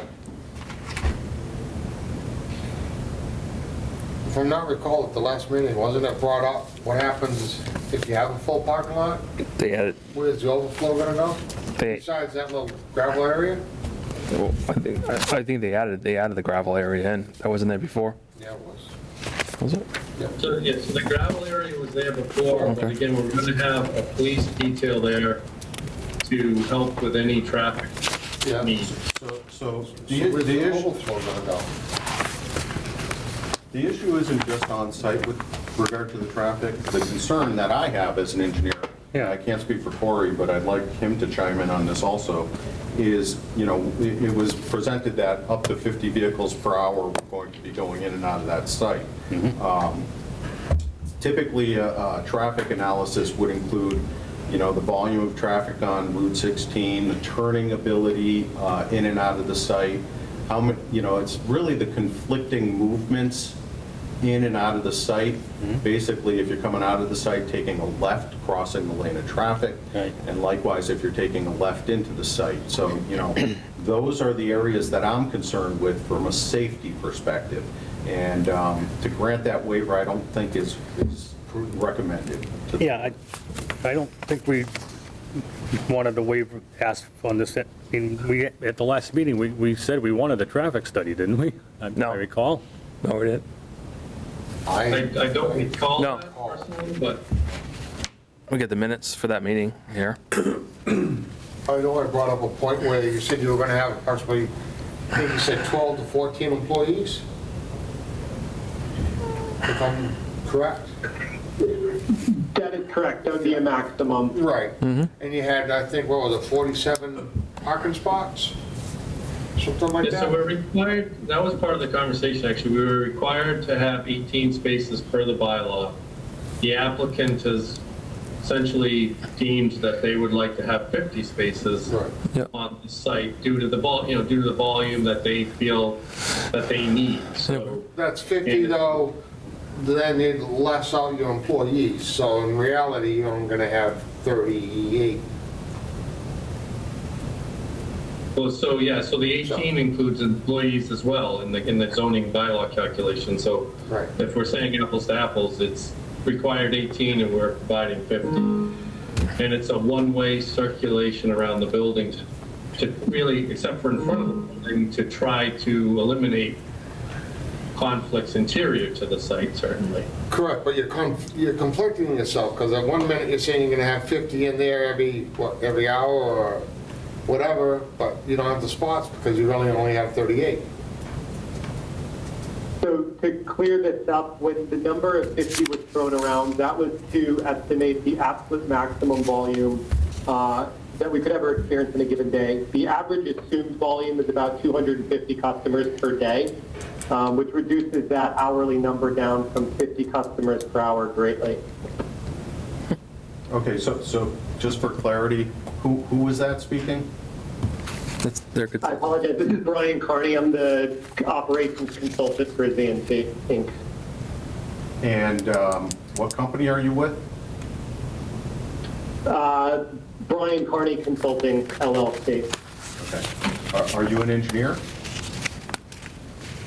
I am not, but I have experience in operations of cannabis facilities, and I'm working with 3 other retail locations in the state of Massachusetts. So what's the basis for your traffic volumes? So we look at the average numbers from alternate locations throughout the state. Caroline's Cannabis is, if you look at it, the lowest. They do roughly $12 million a year in gross revenue. The other end of that is Netta in Northampton. The average revenue for your typical dispensary like Rise and Amherst is right around $16 million a year. We know per CCC data what the average spend is for each customer. Therefore, we can extrapolate out the estimated daily volume for the different dispensaries in Massachusetts. So that's how we arrived at the number of average around 250 customers. And then at an absolute maximum, you'd be looking at about 500 customers a day. So the concern is not how many customers go in there per day. I think it's the time frame. Like if you look at, 5 o'clock on a Friday, what is that? That's your max peak. So if you have data showing these other places, retail places, that's when you're going to have a peak. People get paid, they're going to come to the shop, go from there. So if you're saying, the average is, 50 coming in per hour, you may end up peaking at like 120 at that 5 o'clock on a Friday with the amount of people coming in because, that's your peak time. It's like going to a restaurant, at 5:30 to 6:30. Bill, was that similar? Because I see that every day on Route 12, and there's one on 146. Middle of the day when you drive by, the place is empty. Drive by at 3:30, 4 o'clock, they're in an overflow lot. So you know, There's Bill, is that an reserved? alternate option that came about because of COVID-19. All adult use recreational retail shops need to process orders online, requiring customers to, of course, order ahead of time. And some dispensaries are limiting their pickup time to certain window slots in the day. So it would be very easily to regulate the traffic flow of customers by, of course, mandating that all orders are, at least for a time being, ordered online, and you have to arrive within a certain pickup window to pick up your product. And then once we see... If I may, Aaron Sokrat, COVID could be over in 6 months. Not use that on a scale. that doesn't mean That's all. nothing. COVID doesn't, on this year aspect, this is gonna be a lot longer than that, so we'll look at the long term. You going with the same thing? Absolutely, but the online ordering system is I mean, that's a long-term solution just for customer workflow anyway. So But you're it's something we're not just considering for COVID. You're suggesting that customer habits will be created because of COVID? Is this what you're suggesting? Absolutely, yeah. We're already starting to see it. Okay. So that's something fact-based. So I think Brandon, is that what his name was? Had a very good, sound response to the question. And so Why that isn't it perplexes me even more as to why the board would grant that waiver. Why wouldn't we get that documentation? Yep, I want the documentation. I think Route 16 is our main road through town. It's the heavily traveled road through town. I don't understand what the problem is with not getting a traffic analysis done. It needs to be done. I would say going by Guilford's is a more travel route headed onto Route 16 versus the Uxbridge route. I mean, if you look at traffic flows and stuff like that, and there is traffic data out there, I don't think you get as much, you get more traffic coming off of the Lackey Dam going into town on that way, jumping on the Route 16 versus the Uxbridge route. You know, No doubt, significant but, amount, I mean, but there's existing data Yeah. that can be drawn upon. Agree. CMRPC or Yeah. Mass DOT. Yeah. That, you know, we're not expecting them to go out and count cars. No. You know, we have empirical data that exists Mm-hmm. and is accessible. I just am Put it I'm in at a a loss as Yeah. to why, you know, they've had a month since the last meeting when it was raised that, you know, they didn't explore this. So that combined with the fact that, you know, often these new facilities have an influx and a hype around their opening, the grand opening. And, you know, we did raise the question on, will there be shuttling to and from? What's the plan for shuttling? You know, that plays all into the traffic question. That was brought up more than once, that question. And I know, like, granted, it's not in the same area, but it was still in 16. When we were looking at the Dunkin' Donuts, the concern about lane crossing was brought up, and we had mentioned that it might need a turn lane. And sure enough, after the traffic study, it was determined that, yeah, you're not gonna open up unless you get a turn lane because of that. So without having any data, it's tough to know what's really needed or what they're gonna say is not needed.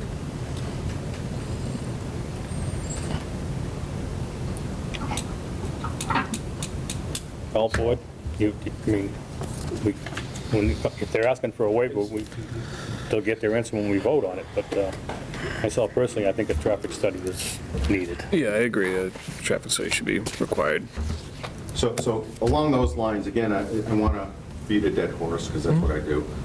The request that they're asking for actually is a little broader of that section. If you waive that section, there's other things that fall under that section that, you know, you'd be waiving. Right. And that's the point of having the, you know, the section written as part of the waiver. Yep.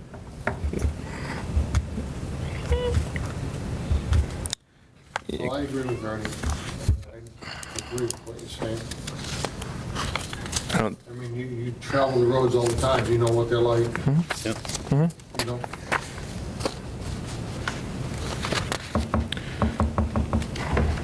Well, that's the applicant. Do you want to continue asking for the waiver, or do you want to do the traffic study? Sounds like we want to do the traffic study. Okay. Well, yeah, to both point that, I mean, the Mass DOT has the data, and so does CMRPC, so it's there. I think the only other thing is that the concern is like what the peak would be on like a Thursday or Friday. And grand opening. Correct. That. Yeah, That's all. so I apologize, I didn't recall, all of that. I do recall having the conversation. But what I will just say is that as part of this conversation we've had, obviously this is a unique situation in that we don't have a standard trip generation for this site. So is the information that we discussed previously and then maybe adding some sort of peak factor to that sound reasonable to start to talk about? Now, obviously, traffic engineer will need to look into that too, but like I said, there's normally, a trip generation manual, and I don't know that they've caught up with cannabis retail facilities yet. So I think we're going to have to take some data and present it. But Yeah, I think if you have a sound logic, Paul, I think if you have a logical approach, you have some justification for what you're proposing, and it gets reviewed by our peer reviewer, I don't see a reason why they would have it. They might offer comments, they might have some questions for clarification, but I think as long as there's logic and somebody who's experienced in doing this, I think those are sound things. You may have data available related to right by Carolyn's off of the Route 16 when they redid the road. So there may be data showing on a Friday what the increased traffic flow is during that time frame, let's say from 4 p.m. to 6:30 p.m. If there's a peak from that to a Wednesday night type of thing. So there might be data out there, Paul. That's the only thing. Yeah, there should be data out there. You can, yeah. But if there, isn't data out there, then Brandon had some good points. Yeah, very good. He had some basis. Yep. Yeah. Just put it in writing for us, so we have something that we can document. Good deal. To be clear, are we requesting a traffic study, or are we requesting they I don't know if I address call it the a study. question? I call it an analysis. Analysis, Yeah. submission. It has to be done by someone. By someone qualified. Yeah. Okay. But the data's out there, and it's just putting it together. Yeah, if the data's out there, you can pull it together. Yeah, all right, Paul, keep going. all right, I'm going to continue. So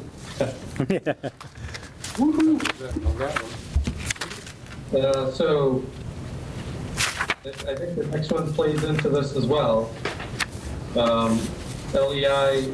It's LEI's opinion that a plan for off-site/satellite parking and traffic management plan should be developed and stamped by a PE and presented to the board. So is that something as well that the board would be interested in? As part of that traffic analysis/narrative, I guess? In other words, having it all together? Rapid. Yeah. Yeah. Okay. I mean, I think if you look at the space across from Guilford's, which is the town-owned land, you could almost queue traffic there and shuttle them over if we needed to. That's liability Yeah. issues. That's nothing to do with it. And the easements. Yeah, Yeah. Something we got to figure out. something I gotta figure out. Okay. We'll look at it. Yeah. Number 5 is for the gravel parking area as overflow. And the latest LEI comment acknowledges there is a gravel parking area indented for overflow parking shown on the plan. LEI suggests the plan show how many available spaces there are in the parking area. It appears that access to gravel parking area via Route 16 is blocked by guardrail required for traffic safety and a 6-inch asphalt curb required to keep the drainage areas in the parking lot. So essentially, along the lines of what I was speaking to before, we have our employee parking only essentially along the gravel parking area. So basically what we're saying is that the gravel parking area is designated for employee overflow parking only and will be accessed through the paved area. So we'll control that area, and we can park cars in it as necessary. Again, maybe it's not a busy day and we don't need to worry about it, but we can, the applicant controls that area. So they can park cars as they see fit, have employees move cars if necessary. So that's our response to that. Well, your access to that is going to be what, one of the spaces that's in the parking lot? Basically a curb cut, so you can access into that overflow? Because you can't go through the guardrail, right? So No, they would basically just drive over the curbs. yeah, so you have a reduced curb, so they can move over that. Okay. So you're gonna have curb all through there? In that area? He's gonna. Or not? You're not gonna have any curb in there. There is curb there. So how are you gonna put snow there? Normally you have a curb cut. It's an open area. You already got a snow pile behind your dumpster. So take the curb out? Normally in an area like that, you don't have a curb, you have a curb opening. So you can get in and out of there. When your drawing shows it. So that is I think that is on a high, and who am I addressing right now? If I might ask. This is Mike. Mike. Okay. Yeah. So there's a high area, essentially water flows away from that curb. So technically curbing is not necessary along that area. So you could have curb opening there. Get rid of it. Yeah. Well, if you're using it as spare parking, I mean, I don't know about you, but you're gonna drive your car over a curb? Well, I have a truck, so I wouldn't mind. Well, I'm just saying. Yeah. I mean, we're gonna get in the real world here, you have a little Honda or Toyota, you're not gonna do it. So it's one of those deals where the driver should have an opening there in the curb. Yeah, we could do that, and it wouldn't affect anything because it's on the high end. Yeah. That's all. The flow line is not there, it's flowing away from that. Yep. Okay. That's all. All right, we'll do that. I'm just gonna note that. All right, number 8 has to deal with signs. And since the last meeting, I've added a significant number of signs to the plan, including no parking signs, one-way signs, or an enter sign, exit sign, a one-way sign, and also on a do not enter sign, so cars don't go around the back of the building the wrong way. And all of those signs are individually labeled except for the no parking, which has its own symbol for NP, meaning no parking, on the plan. So LEI notes that they acknowledge that a no parking sign detail has been added. It appears that signs have been added to plans on C3, as there are rectangles in plan view labeled NP, but no label or information is provided in the legend regarding the signs. So I guess I would say to that each sign essentially is individually labeled except for the ones that say NP, which that label says typical of 4. So there's 4 no parking signs. However, if the board wishes, we can add a sign to the legend as well. I think it should be in the legend. Yeah, I'd add it to the ledger. The apparent sign locations are shown on. The apparent sign locations are shown on 93 Davis Street property along Monroe Street, but they may need to be moved closer to the road edge to be more visible and moved away from existing vegetation.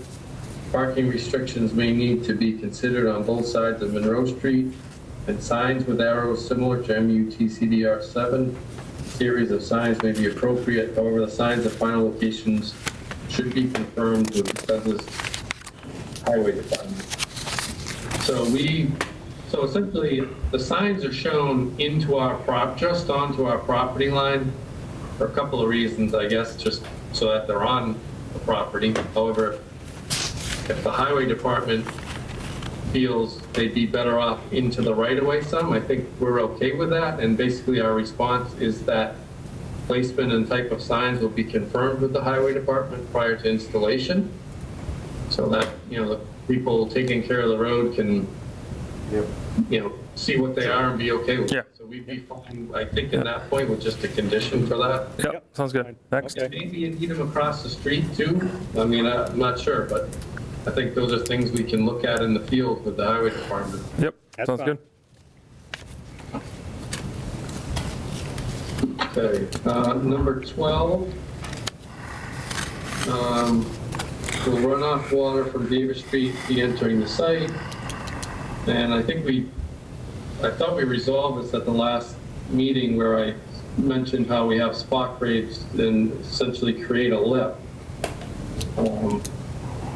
And Ellie and I commented an asphalt lip. Yeah, so Paul, can I just jump in, just to move this along a little, it's painful. So what I would suggest is adding a note to the plan that the site contractor shall grade and make necessary adjustments to ensure that stormwater runoff in the right-of-way is maintained. That's it. Yeah. Yeah, that's great. Something I was like going to that. say, I could add a note You to know, and maintain. don't get into the details on that, yeah. Yeah. Does maintain gutter line sound good? Something like that, yeah. Yeah. Yeah, all right, good. You know, something that we could call them on if it doesn't do what we want it to do. Sure. Okay, all right, moving on. Sorry, I just don't want to give you information if you need it. So Yeah, no, I appreciate it. It's getting late, we got a bunch of people here. 13 is the monuments again. I think we've agreed on that one. And that was, and then 14, they acknowledged basically. So I think that's the comment letter. I mean, I think we've addressed most of them, or they're all fairly simple. Obviously, we're looking for some traffic information.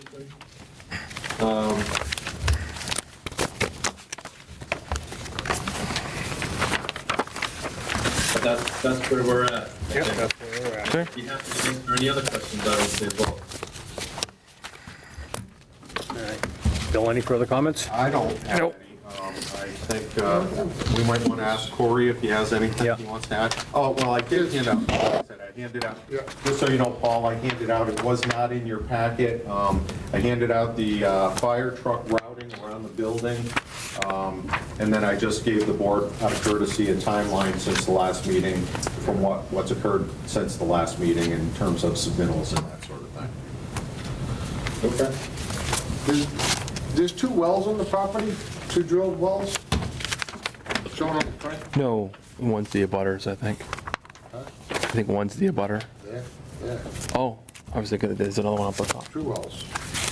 See the one up top? Yeah, see that one up the top? Oh, well, I can see that one. That one. They're only using the one. All right, board, any more questions? No? No, that, no. Want to take any action tonight?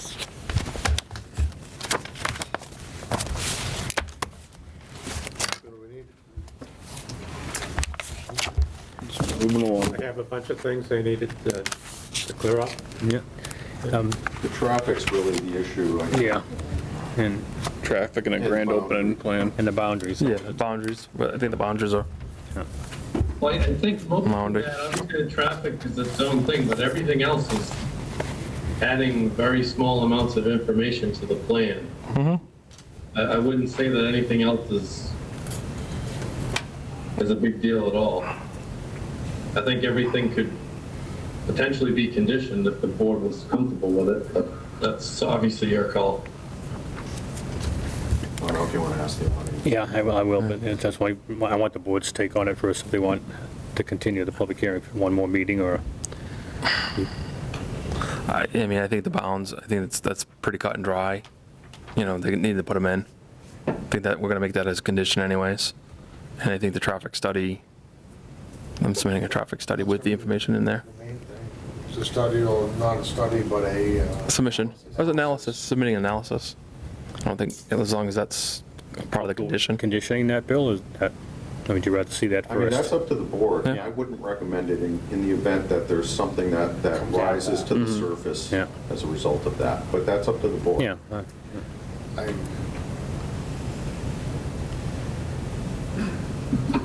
think go one more. it's up to the board. Traffic, it's a safety concern, so you might as, you should look at it in a public hearing, the traffic study, or the traffic analysis, just in case there is something. Safety first. Safety first, right? All right, does anybody in the audience have any questions or comments on this project? Not this audience. Or online? Yeah, anybody online? There's only one thing I would like to say about the, if I may add, as far as the parking situation is, we purposely moved all the employees over to the gravel area, so that way all 50 spaces are now dedicated directly to the customers. So there's no more separation between the employees and the customers. The other thing is in the analysis of what you're looking for, we do have access to other properties if you would like us to do a holding for the first couple of weeks. But also, I do know that in the December 3rd hearing that we had for our HCA, the police chief was there, and he was pretty happy with the fact that we would make sure we always had a police detail there to help with the egress and help alleviate with the traffic. But what we have done from the last meeting to now was made sure we dedicated 50 spaces to just the customers. And as I said, we do have an opportunity to have off-street parking on other areas off of Davis Street. I'd just like to see those opportunities in writing, so we know for sure that it's good to go. I'm sorry, Jake, I didn't I hear. don't think you heard it. Oh, it'd just be good to have those off-site parkings in writing with the plan, so we know that there is a backup plan for heavy flow of traffic during the grand opening in the first couple of weeks. Absolutely, absolutely. So that's why I was asking, because we have those opportunities and because we have dedicated all 50 spaces to just the customers, if we could add this as a condition. And what to the condition? We've already asked for it, so. The traffic analysis, that's what she's asking, if we can condition it, rather I than wanna see wait it. until the next meeting for it. I don't see the value of conditioning a traffic analysis. No. Yeah, frankly. I don't. Because you know what's going to happen? Then, if we approve it tonight, Yeah. then we get information that shows there's a problem. Yeah. We've got a problem. Yeah, No, I'm just repeating what she's asking, that's all, yeah. I mean, we got one more, wrap it up. Yeah, I think we're gonna, yeah, I think we should go one more. Dot the i's, go over the stuff Yep. that we talked about tonight. Go one more, we should wrap it up Brought next in, meeting. Done, over, then we'll Yep. sign off. Okay, so nobody in the audience has any questions? Anybody online, Bill? I don't know. Oh, wait. Anybody online have a question?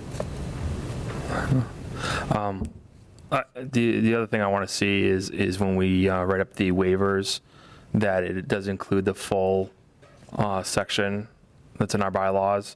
Right. So that is tied off, because this two-page thing doesn't work. Yeah. Okay, so. We will do that. If you need a sample, Paul, I can get you a sample on that. Okay. Then I'll make a motion to continue the public hearing for 93 Davis Realty Trust. Could I request one more thing, and I apologize to interrupt? Yeah, Yeah, go ahead, Paul. When will be your next meeting? August 13th. August 13th.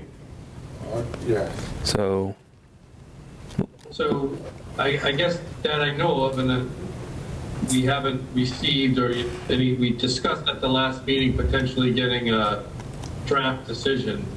And I know there was some back and forth, so be it, we don't have one right now, but do we think that we could have a draft decision prior to that meeting so that potentially that night we could sign it? Yes, I fully intended on getting something out earlier. Unfortunately, I had other things that had come up over the last month that have occupied the majority of my time. Can we get the traffic study, like, When it comes in, oh, no, but as soon as, like, not a week before our meeting? from them. From them. Yes. I mean, I think that's the biggest thing is, you know, you gotta get that traffic study turned around fairly quick within. That's why I handed out the timeline between last meeting and this meeting, because, you know, I know LEI's been very diligent at turning things around, and I just want to commend them. I think they've been doing. Yeah, did a great job. Yeah, I think can you draft a decision for the next meeting, Bill? If we get all the information? I intended on having it for tonight. Yeah, I know you did. apologize to Teresa that it wasn't Yeah, ready. yeah. Yeah, that should be okay, Paul. We should be able to do that. Get everything to us ahead of, you know, we got this a month, so get all the information to us. We should be able to draft a decision. That sounds good. Okay. All right. So I have a motion to continue the public hearing. Second. To what time, Bill? Well, how long do you want for that zoning bylaw discussion? 15 minutes? Yeah, 15 minutes. 7:15? 7:15. 15, okay. So August 13th at 7:15? Yep. Okay, motion made by Mike Z, Second. seconded by Mike G. Any further discussion? Roll call vote? Mike Greco, aye. Les Stevens, aye. Mike Swicker, aye? Jake Schultzberg, aye. So Fred, aye. Motion passes. Okay, see you then. Yep. Thank you. Thank you. Be good. Thanks. Yep, thanks. Good night. Good night. Good night. All right, let's move.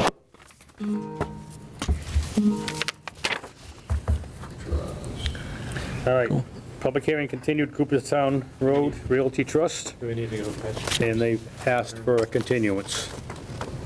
You want to hear Do we from need to Tracy? find, yeah. It's not an offer to do it, but that's okay. Yeah. Probably went home anyway. Oh, we took longer than expected. Okay. So they requested a continuation to the next meeting, so how long do you want on 93 Davis? Oh, 93 Davis, that's the, The one we just had? At least 30 minutes. 30 yeah, minutes? yeah. So I'd then, say, should we have 30? They coming in with a full proposal, plans and all that, Bill? That should have- Is that what they're it coming should in be. with? Pretty close to buttoning it up. they're don't know? supposed to address my comments, which I issued 2 or 3 months ago. Okay, So I haven't gotten anything yet. all right, give them 30 minutes, and if we don't So- use so up all that 30 time. minutes for that, that means 7:45. Yep. Okay. So we have to open the public hearing and then continue it anyway. Correct. All right. Yeah. So for Cooperstown Realty Trust, public hearing is now open. Move Byron And with they've us. asked for a continuance. I'll take a motion to continue. So moved. I'll second that. All those in favor, roll call vote. Tracy Sharkey, aye. Mike Greco, aye. Les Stevens, aye. Mike Swicker, aye? Jake Schultzberg, aye. Aaron Sokrat, aye. Okay, motion passes. All right. Public hearing continued, William STARUK. Application for accessory apartment special permit, 12 Parker Road. So Maria had a verbal conversation with Mr. Starrick's wife. They were looking to get a continuation till our September meeting. Yeah, they Do did not put, have anything in writing submitted to that. We did request several times to get something in writing, but we did not get that. well, this is what was in our packet. Bill, did We you could see just that? continue What it is that? to August and That's- then, That was in my packet. They asked for September. and then, yeah. good. Well, then we Okay. could just continue it and tell Yeah, them that we yeah. need something in writing from them. to Yeah. Continue the Yeah, applicant. we didn't have anything in writing until just recently, so, I had asked Maria, I said, you know, they need something. Yeah. If you had a conversation, you need to put a memo in. yeah. Yeah. So she did. Okay. All right, so motion to continue the public hearing? Yeah, to August. To August, September, September 10th? Yeah. September September 10th? Oh, Yep. okay. At 7?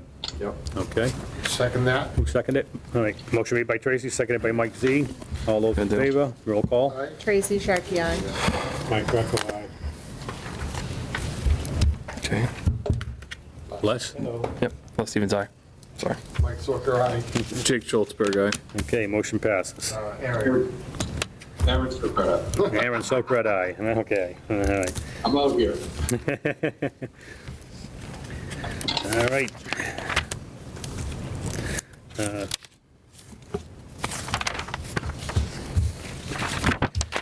All right. Public hearing continued.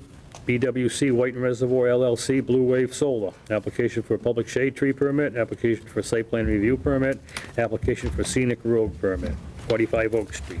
Okay. Mr. Chairman, I recuse myself. Okay, let the record show that Mike Z has recused himself. Okay, since our last meeting, I know they went before the Conservation Commission, and the peer review consultant for the stormwater for the Concom finalized their review, and they were satisfied that the stormwater matters have been addressed adequately. Okay. The only comment I have that's outstanding, and I haven't reduced it to writing, but I did have conversations with the applicant, is regarding the number of trucks that are going to be delivering material. It's actually a fill site. The stormwater basins are going to require an amount of fill. So for the board's edification, I asked Jeff to basically quantify the impacts from the trucking of the fill to the site. Okay. So that we could have a good understanding about the volume of fill and the number of vehicles that would be expected on Oak Street. Okay. And if, as a result, if they have any proposed mitigation for that. So with that, I turn it over to Jeff. Yep, thank you, Bill. Can everybody hear me okay? Yep, I can hear you, Jeff. Okay. So, yeah, we took a look at the earthwork numbers. So just to update the board, one of the changes that came about on the site plan as a result of the stormwater comments was that we were asked to basically provide a additional layer of gravel or filter media in the bottom of the infiltration basins to help with the infiltration and ensure that we're going to get the 72-hour drawdown that's required. So as a result, the basin bottoms will have a 12-inch thick layer of gravel in them. So now, in addition to the access roads that we had previously quantified, we have the basin gravel import as well. So previously we had an import of gravel of about 3,000 cubic yards, but with the basin lining, it goes up to about 5,300 cubic yards of material that would need to be imported onto the site. So we took a look at how many truck trips that would be. So that 5,300 yards over, assuming we have 35, 40-foot dump trailers at like 35 yards each, roughly, that would be about 150 truck trips for the gravel import for the site. And in terms of the basin berms themselves, we're currently planning to harvest the material required to construct the earthen berms from the site. We feel like that the material on site is going to work really well to that effect in terms of being able to hold back the water. Our design and detail had an impervious core cross-section, which is basically, a very silty, fine material as specified. So rather than have to import that material, if we can test the material on site and find that it meets that requirement in terms of lack of permeability through the core of the berm itself, then we can just use the on-site material to be able to construct the berms entirely. And alternatively, if the material does not meet that, rather than have to import that special material, we could modify the berm cross-section to include an impervious liner on the interior side of the basin, which would prevent the seepage that we're hoping to prevent through the basin core berms, since the basins are primarily constructed in a filled setting. So that's kind of where we looked at it in terms of the earthwork numbers and the truck trips. And again, the other trip items that came about with the stormwater review is we just added additional kind of pre-treatment measures for the basins. We expanded we added these sedimentation basins up gradient of the basins, so that during construction, any runoff coming off of the site and is just going to get swaled and filtered into these, funneled into these sedimentation basins, and then it'll be kind of filtered out and before it goes into the basins themselves. So we've got construction sequencing notes that outline the order that all those types of things would be done. And we also added sediment forebays at the inlet points of each basin as well to protect the infiltrative capacity of the basins, and that gravel layer will put down. So those are the big kind of notes to talk about on the plans. Everything else in terms of the grading is remained fairly the same. Okay, thank you. Bill, any comments? Yeah, I just want to encapsulate this here, Jeff, without any fluff or peripheral things that might distract the board. You said 3,000 yards, and you're estimating 35 yards per truck? 5,300. It's up to 5,300 cubic yards for the gravel import. Okay, I think 35 is a little high. Ernie, 33 usually on a trailer dump? Yeah, 35's high. Yeah. So I'd say 33. What I'm trying to nail down here, Jeff, is number of vehicles and duration of time that they'd see this on Oak Street, this kind of activity. Right.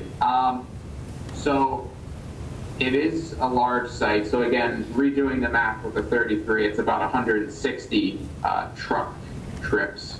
I would anticipate that the site work prep period would probably occur over a couple months.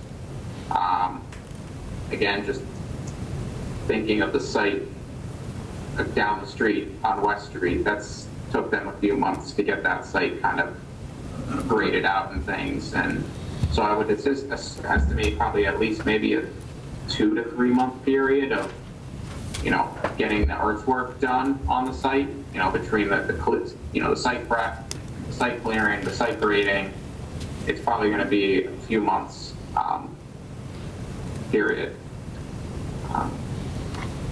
So.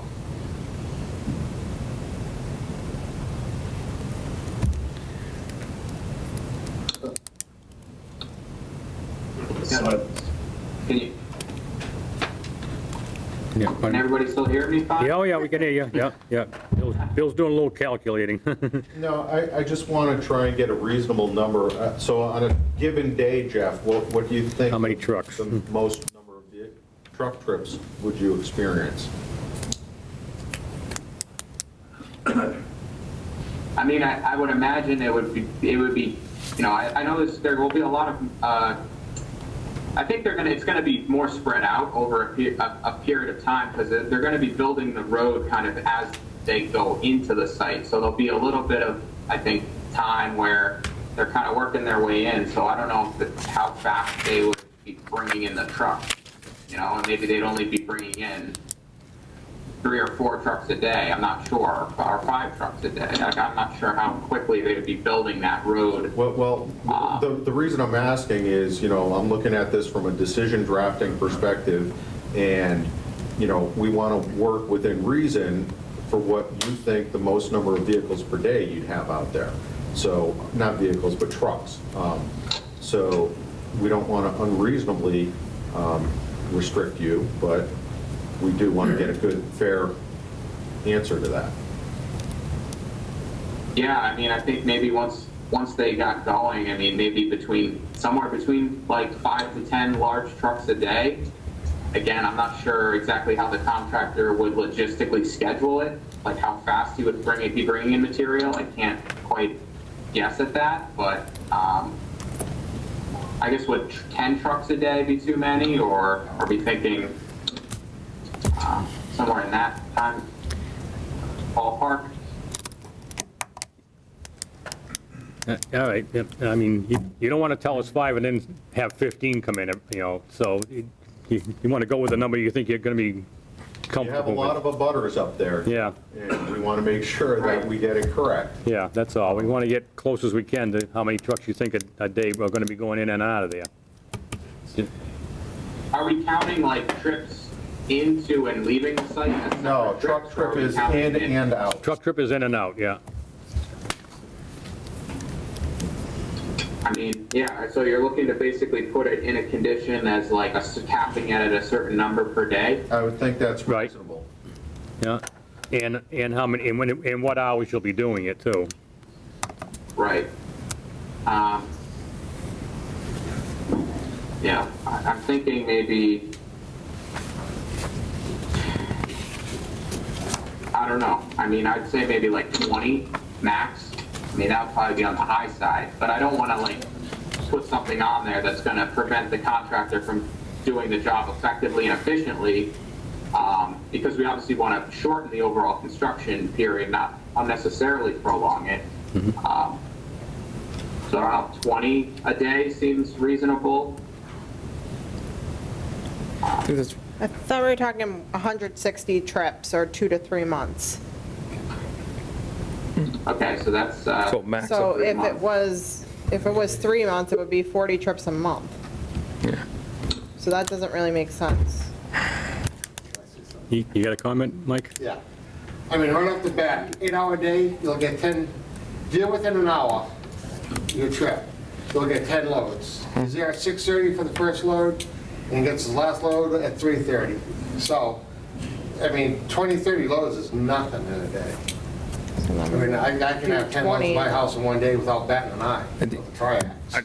So I've done it. I think- So, I mean, I know you can move some gravel up there if you gotta move it. So, don't cut yourself short. And Yeah, that's I only feel one like you truck. wanna be able to get You got 3 trucks, material. you can have 30 loads, no problem whatsoever. Especially if it's coming But that- local. yeah. I feel like that 3-month period I was talking about was just like overall site work. That's just not bringing in the gravel. It's like actually grading out the whole site, grading out the basin. So like that's like, this is just a piece of that. So I feel like, you're gonna bring in panels. throughout that time, but not every single day, you're saying? Yeah. So like a max of 20 trucks in one day. I mean, they gotta move the dirt. Yeah. They gotta move the dirt. I Yep. mean, whether, Yep. one day it could be 1 truck, the next day they Yeah. could be 35. I mean, Yeah. depends on when they dig and when they gotta fill. Yep. You have a dry day, you're gonna move. If you know rain's coming, you gotta get it in there. Yep. So, I mean, if they have a detail there to watch out, especially with trailer dumps, I don't see a problem. I mean, Yep. it is what it is. Yep. Yeah, right. You want to say 20? I, Yeah. let them propose what they need, and Yeah. then, we can, Yeah, crunch some numbers, give us a number, that's when you get it. you don't Yeah, have to I answer mean- us right now, Yeah. Jeff. Don't get to tonight. 20 trips in a day at 33 per truck. I mean, that's 660 yards. That's quite a lot of material. Yeah. I mean, again, they can bring the material in, but they're going to be building that road kind of incrementally. But either way, I don't want to kind of put too much of a restriction on it. Yeah. So that the contractor has a hard time Yeah. getting the project done. Yeah. Agree. All right, Bill, anything else? And you're sure they'd be trailer dumps? Well, that's the other thing. I don't know exactly what type of apparatus they'd be bringing in there. I would think if they had a lot of gravel to bring in, they'd want to more effectively get it there with larger trucks, but I can't necessarily say that that's what the specific vehicle is that they would bring in. Right. Yeah. So along those lines, would you object to a condition on requiring that you work a road surety agreement with the selectmen to basically ensure that the road is maintained? Yeah, I think that seems very reasonable. Yeah.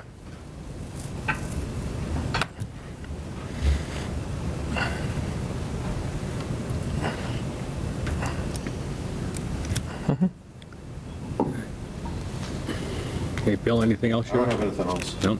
Okay. Is there anything you're waiting on? No, everything's pretty much done. Okay. Okay. All right, board? I'm good. Okay.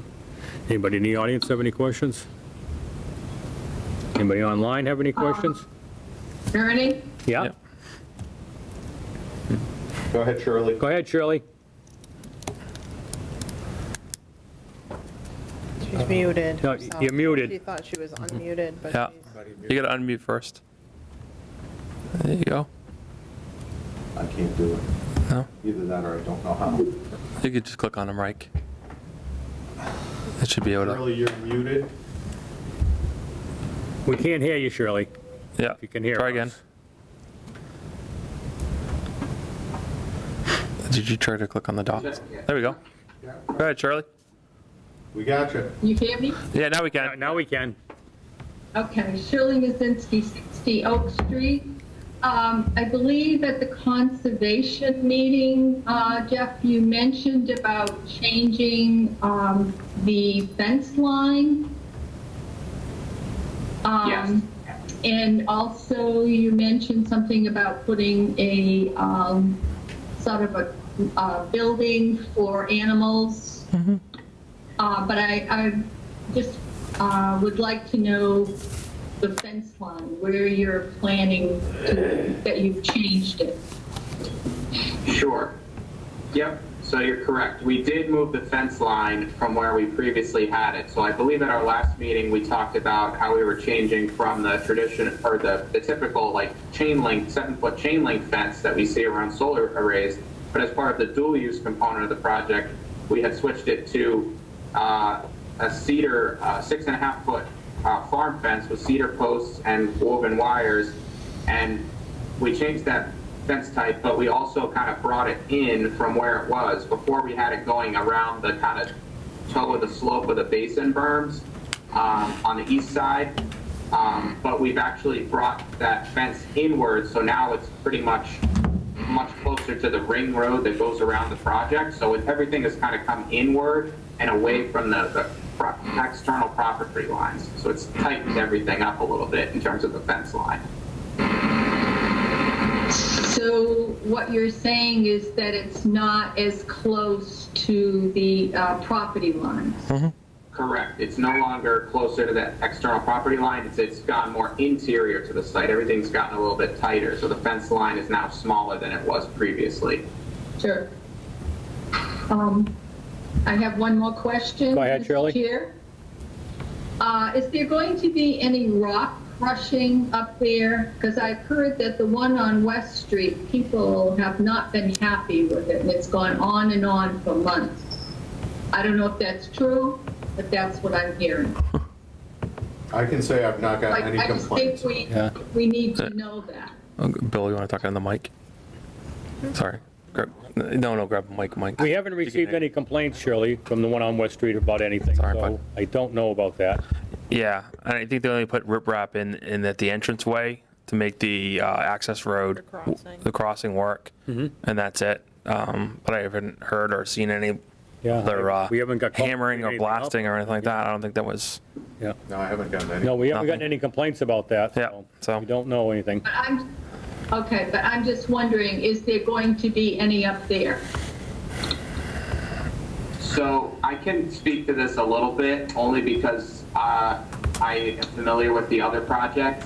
And so she is correct in that the contractor has been crushing boulders, but that West Street site, under existing conditions, was strewn with very, very large boulders. So they had all these rocks to deal with. So the contractor, rather than want to have to import gravel to the site like we're talking about here, they did set up a crushing operation to create a processed gravel that they use to build the ring roads.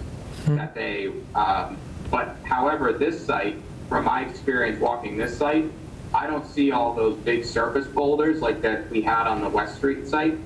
So I don't anticipate the contractor is really going to be able to do any sort of crushing here, because it's not strewn with the huge boulders like that other site on West Street was. So I don't think there'd be much value or opportunity for them to even do that on this site, unfortunately. I mean, fortunately for the neighbors, but unfortunately for the contractor having to bring in more material. So I don't anticipate that. Would on you this object, project. Jeff, would you object to a condition of no rock crushing?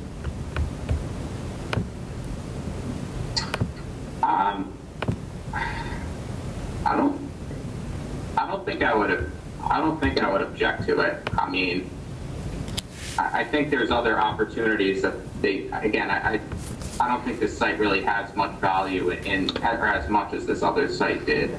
So it seems like a reasonable ask given the neighborhood and things. Okay, thank you, Jeff. Hey, Bill, anything else? I think someone's getting electrocuted. Background noise. Sounds like it. Okay. Any other questions in the audience? Okay, board, any further Oh, questions? good. I will, Name and address? yeah. Mike Zwicker, 46 Oak Street. Yeah, On the crushing, we always try to have them keep material on site, Yeah. not haul it off. I mean, I think having a little bit of crushing if required isn't a big deal. If they're gonna crush for 6 months, that's a little bit different. yeah. To say exactly to have none. How about something like this, Mr. Chairman? If they plan on doing some crushing, they come to the board and present a plan Yeah. for approval. Good, Yeah. yeah, that's Because that way fine. there, then the material stays on site like we Yeah. always try to keep, Yeah, instead of moving it on and off. Yeah. Shirley just mentioned something about, I didn't know they were gonna put a building up there. That was, So that means they're drilling a well for water? What's the intent? I think that was for the farm. The Animals? animal shelter. Animal shelter stuff. Was that about the timber structure, Mike? Yeah. So the timber structure was just meant to be a potential animal enclosure if they do decide to go that route of with the dual use. It's just basically a timber structure. There's no, I think there's some water, we're showing some water, just like an agricultural, like well for kind of irrigation purposes, or some spigots for the animals and things. Okay, so Perhaps the applicant could speak more detailed on it, but nothing significant. all right, so you're gonna drill a well down up there too? As part of this agricultural operation, it's potentially a possibility. Well, you're saying you're gonna have animals, you're gonna have water, otherwise you're not gonna have animals. I mean, it's one or the other, Yeah. right? I mean, Yeah. so you're gonna be drilling the well. That are Yeah. plants, right? Isn't there a well there The already? animal option Up top, were the irrigation well, be in on the table. the middle? No, that's a drill one, Oh. And then there's one on the site. in front. Yeah. For the house. Bottom of the hill. And there's that anything pond. else, Mike? That's it? That's it. Take a break now. Okay. Anybody else on the board? Nope. Right. We continuing, Bill? Good for decision? We ready? I think, Oh, status of the pilot? you can ask. To John, oh, Jeff, sorry, Jeff. What's the status of the pilot agreement with the selectmen? The status of the pilot agreement? Yep. Yeah, I think, I can speak to that. ask the applicant, could chime in on that. I work with the first day of BLUEWAVE, the applicant. We've spoken with the town, and we've gotten the agreement pretty much ready to sign. They just said they wouldn't sign it until we got approval from the planning board, but we have, negotiated number and have the agreement ready. Jackie, do you know if it's on for the September town meeting? I'm not positive yet, no. I think we were waiting just to receive approval from the planning board before we got put on the meeting, but we will check with them. Yeah. Okay. All right, Okay. take a motion to Al? continue? To continue? To close the public hearing? No, to continue the public hearing. For what? I don't think we need to You continue. don't, We don't need to. No. you did, you got, If that's the case, I got one more question. What kind of animals are they gonna put up there? If you're putting up water in the barn, Jeff, you got a question from the audience? Yeah. Shirley, do you mind muting? Yeah. So the question from the audience, from Mike Zwigger at Oak Street, was what type of animals or livestock would be proposed for the site?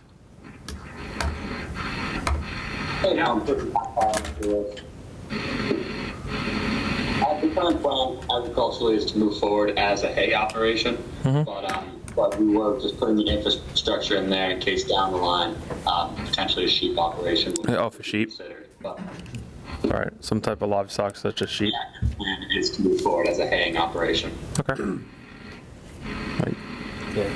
What about the pesticides that was brought up earlier? They said that they're still gonna use them. Yeah, right, they said they weren't gonna use any Yeah, pesticides. they're not, Blue Wave Solar's Yep. not. Yep. That's a condition. Yep. All right, if we're ready to close the public hearing, somebody make a motion? I'll make a motion to close the public hearing for BWC Whiten Reservoir LLC for the public shade tree permit, site plan review permit, scenic road permit. I'll second that. Was that Aaron? Yep. Okay, motion made by Tracy, seconded by Aaron. All right, all those in favor, roll call, please. Tracy Sharkey, aye. Mike Greco, aye. Les Stevens, aye. Jake Schultzberg, aye. Okay, motion passes. So, So I'll make a motion to grant the public shade tree permit, scenic road permit, and site plan review permit with conditions for Second. 45 Oak Street. okay. Motion made by Tracy, Second that. seconded by Aaron. Mike? Oh, Mike already seconded it, seconded by Mike G. Yep. All right, all those in favor, roll call? Tracy Sharkey, aye. Mike Greco, aye. Les Stevens, aye. Jake Schultzberg, aye. Okay, and we have an abstention from, Mike Zwigger abstains. Well, he's not here technically, so Right, he so- doesn't have to say anything. Okay. motion passes. Bill, okay, we gotta I draw, said you don't have to sorry? abstain, you're not you gotta draw up actually anything? here. Next meeting, I'll have a decision for you to Okay. review. Sweet. All right, so we'll do the decision. Thank you. Meeting. Appreciate it. Thank you for your time. All right, Jeff, anything further? Can't. Thanks, Jeff. Yep. Bye. Who is that person? Everyone mute. Shirley, that's Shirley buzzing. Okay. All right, Thank you. thank you, Shirley. Good. All right. Okay, all right, A&R plan, I'm back. David E. Anderson, David Anderson. yeah, Mr. Chairman, I'm back. yep, let the record show that Mike Z is back. So you got the Mylars there, Dave? Sure. Okay. I'll do a little overview on this. Got an A&R plan on U Street. Basically, I'll see if I can get it up online too. Basically, this was approved a number of years ago by the board. It was a lot frontage exception lot, and as part of that, we had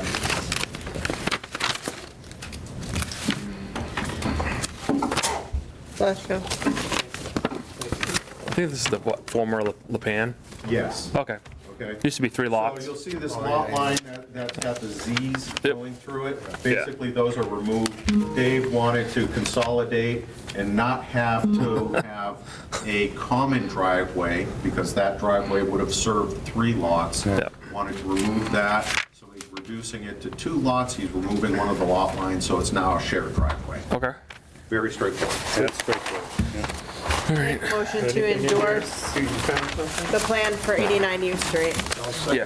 that. Motion made by Tracy, seconded by Mike to endorse. All those in favor? Aye. Sharkey, aye. Mike Greco, aye. Les Stevens, aye. Mike Swicker, aye. Jake Schultzberg, aye. Aaron Swicker, aye. Okay, motion passes. You gonna come in and sign this, Aaron? I'll be right down. So I don't know if you want to Oh. pick this up tomorrow. Okay. We'll sign it tonight Tomorrow after. we'll sign this tonight, and then just swing by tomorrow, we'll have it. Do it after that. Let's get the copies, right? Yeah. Is it the Form 2? Yeah. Okay. All right, Sweet. The next one's continued. yeah, next one is an A&R, Bruce Thomas, that's been continued? Yep. Yeah. Okay. Next one, A&R plan, David and Janice Cahill. 5556 Lakeshore Drive. Yeah. So I had sent out an email, or Maria did, or someone did, Maria did. Maria. asking everybody to take a ride out there. Drive by. This is the same road that was, the upper part was approved when they had some lots that they carved out of there previously.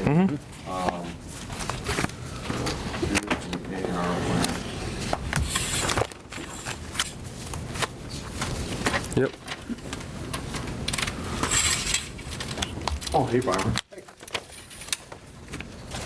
The acreage? Location for the, for this?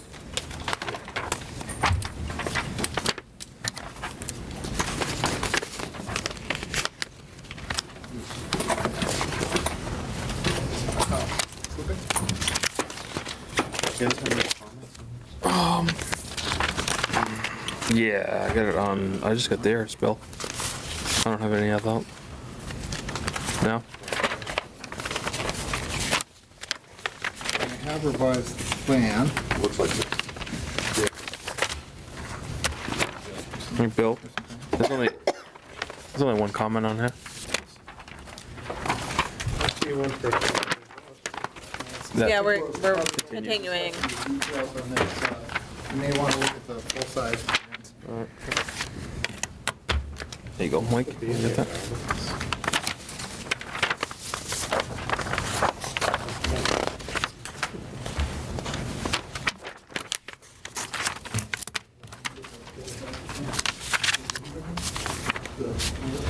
These are your comments, Bill? Those are my comments. My comments are on the sheet that looks Yeah. like this. Yeah, there's only what, one comment? And there's a packet that starts with a cover letter. that has been going to- Oh, two comments. Anyone like a full-size plan? Oh, oh, Byron. No. You don't have your letter in my packet on the internet here. I have the fire chief and the highway superintendent. Aaron, I'll send you a link. Okay.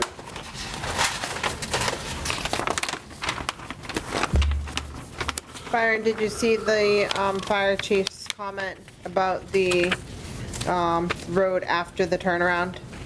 I did. Okay. What's the plan for widening the road for two vehicles to pass? I haven't discussed that with Mr. Cahill. I don't know if he has any plans to widen the road. Yes, I do.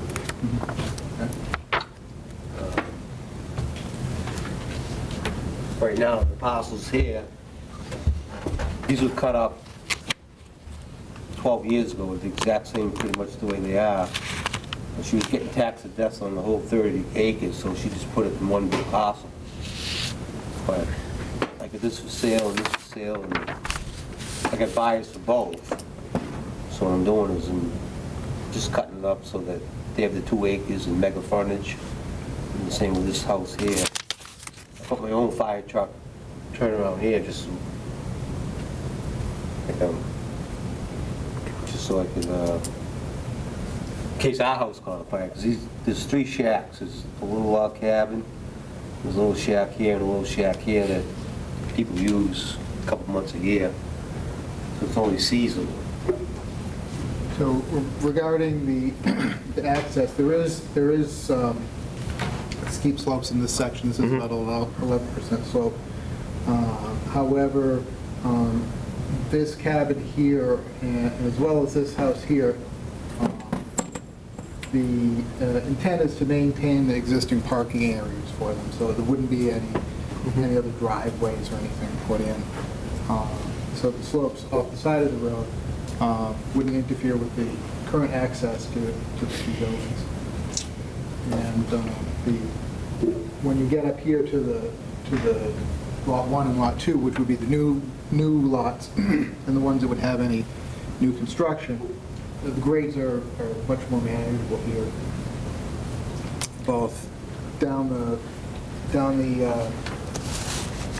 the gravel road and on the sides. So this was previously brought in for the subdivision, and you had improved the road Yes, I to the did. 16-foot to be Yep. acceptable. So I think we need that to carry through to the end for the with-grade construction of the roadway for the A&R endorsement. So the highway department's asking for 16 feet to be maintained for width. And then the fire chief is saying 1 fire engine only, any roof work would be ground ladders, water would need to be supplied from above by nursing off tanker trucks. Yeah, but he told me there's no problem just getting down there, parking here, and just, it's only 550 square feet of dwelling. Currently. It's a little, Yeah, Currently. Yeah. but Currently. That's right. I mean, It's not my problem after that. This place is sold, and this place is sold. This is the road going past your old house, right? Yeah. This is going down there. Yeah. Because in the front, they made it, it's gorgeous up front. Yeah. Yeah, the material I put here, been there over 3 years, I haven't put another cubic foot in there since. Yeah. It just doesn't move.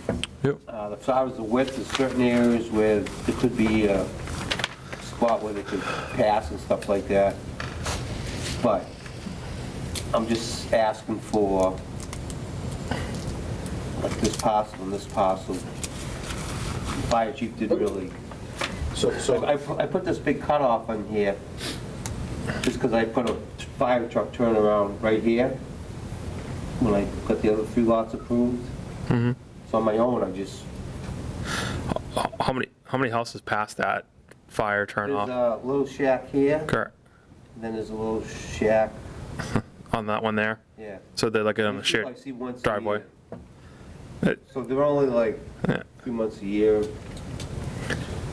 So the thing the board needs to consider is, although there are 2 existing houses off of, that are fronting on this section, there's 4 lots, and those 2 lots to the west are significantly large. They have dimensional ability to create probably, I don't know, 8 lots? There's, I think it's 4 here, but this is just one big lot, which is So 1,000. let's let Byron answer. Okay. Over here, you could create 2 lots, you have almost 4.9 acres, and you need 2.1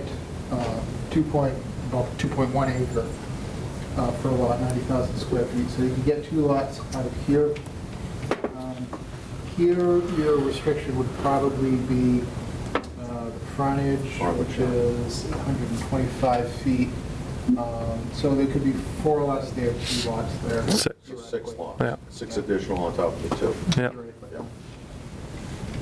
So you have to consider that because the road they're showing is to the end of the road. So that opens up everything from the end to the beginning for potential lots. Can I say something? Go ahead, Dave. This road, right now, we're dealing with this property only. If I did anything with these lots, I'd have to widen this road, which I wouldn't mind doing, and doing the same thing I did on the top side. This is just for this lot and this lot. It has nothing to do with what's going on here. And if I came in with another plan, this would already be done and would already be inspected before I even came in. I thought we already had endorsed a plan. Yeah, on the front end. The upper part. The upper part. After they This is improve. beyond, Yeah. this is the next section. So the Oh, issue this is. part off the Yeah. paper. The issue Oh, is- okay, okay, If they okay. approve the road I thought that was the for these road. 2 lots, at the end, that just presumes the rest of the road is good, and they couldn't say, you need to improve, go back and improve that. No, you're right, but could we do a stipulation where nothing can be developed here until this road? Can't. No, we can't with an A&R. Condition A&Rs. No. That's the deal. Yeah. And then regarding the turnaround, you know, even though you're showing this as a turnaround, and in practicality, the fire department likely would use it, we would want a deeded easement similar to what we got up here. That wouldn't be a problem. You know. Right. Yeah. I understand that 100%. Hi, it's Aaron. What is parcel B? What's that? You want to see them? What's parcel B? That's the question. The Parcel, little leftover one by the water. What's that doing? Yeah, what is parcel B? Is that owned by you, Dave, now? Yes. It's Okay, are you gonna 135 keep feet. Huh? Is that a campsite for you? No, just, I got over 500 feet on Manchog Pond. Oh, no, I'm just asking. I mean, it just terminates at the end of the road. It'll give you access to that little space, which is kind of nice. Is Yeah, that it's what you're? beautiful. It's 135 feet of frontage on the pond. I just cut this off because this guy here agreed upon just buying the 2 acres and 300 feet of frontage. Oh, no, nice. Sally's access from the house to go down to the lake. Yeah. Right. Well, you haven't designated parcel B as a non-buildable. It's unbuildable, yeah. Yeah. Well, no, but it's not designated as a non-buildable. It doesn't say it on the plan. Correct. It should stay on the plan and Correct. put up a tent, enjoy it. Correct. Yeah. What's the terrain? I guess, the slope of the road going down there, is there any way of improving that for these, and I know you say, there's, seasonal and a few shacks and stuff like that, but over time, those become full-time residencies or, have the potential of doing that. So the slope of the road and the terrain going down there, supporting, these two newly created parcels. Well, there are some areas of steep slopes, mostly right here, and right here after the parking area, and also right here. So basically, here to here, and here to here are some pretty steep slopes. Is it a gravel-based road right now? It's a gravel-based road, yeah. All right, so it can be a little bit re-sloped or adjusted? Yeah, I mean, it would take some work because you'd have to cut into this, you'd have to build this up, and probably start the slope up here to kind of bring this steep section here kind of gradually through here.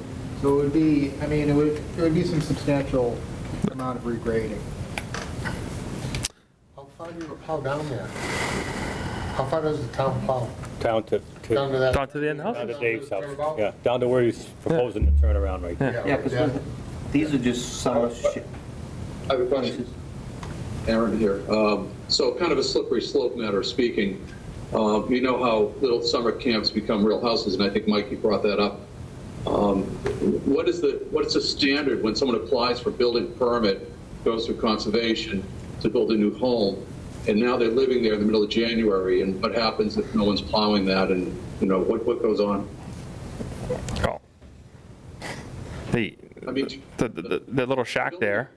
Well, it's outside of the scope, but. Well, if they get a building permit, Aaron, there's a number of things that have to happen. One of those is, much like the planning board is looking at access, the building commissioner would actually look at access before he actually issues the building permit.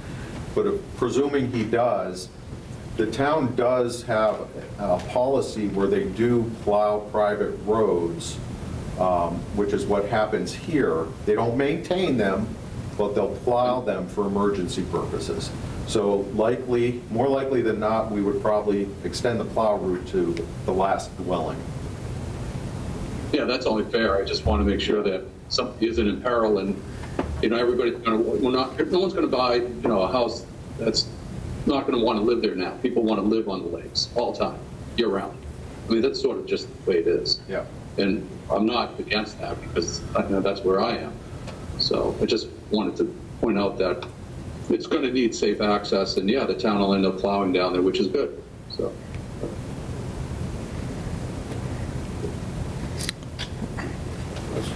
So did you address the comments I had, Byron? Yeah, the road width. Revised lots 3 and 4. Yep. I added the easement for the turnaround and the driveway. I adjusted the line so that there's 50.5 feet from the house to the nearest point on the roadway.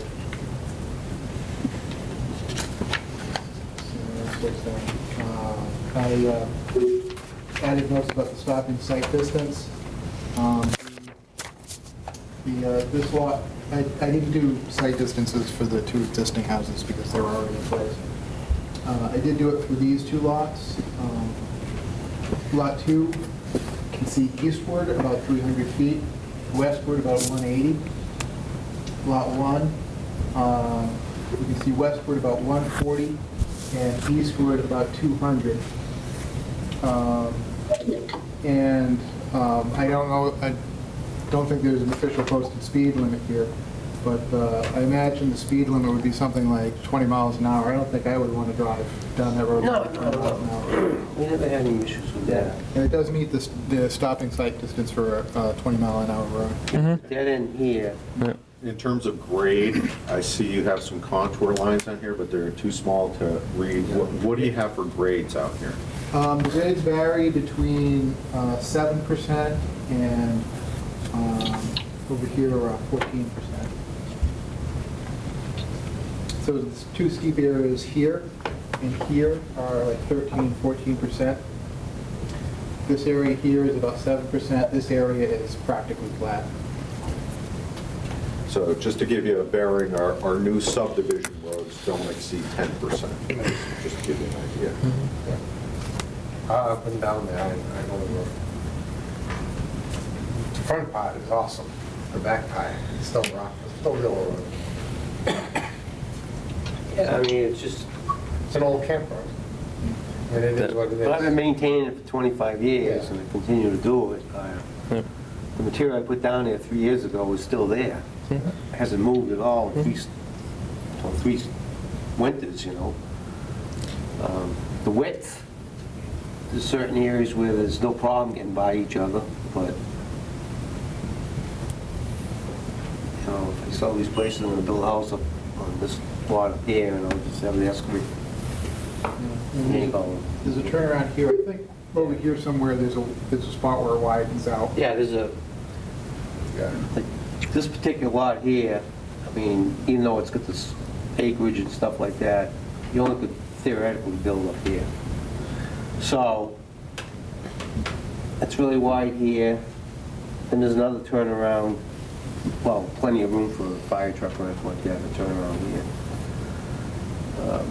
And then also here, Yeah. and out right here is a parking area for this, where it's kind of a wider area where cars can pass. I did this myself. How do you feel about it? I cut that in, you know. I think it needs to be improved like the beginning of the roadway to be suitable. Even for these two properties? Yes. It's an A&R plan, so it needs to meet the requirements of approval not required. Right.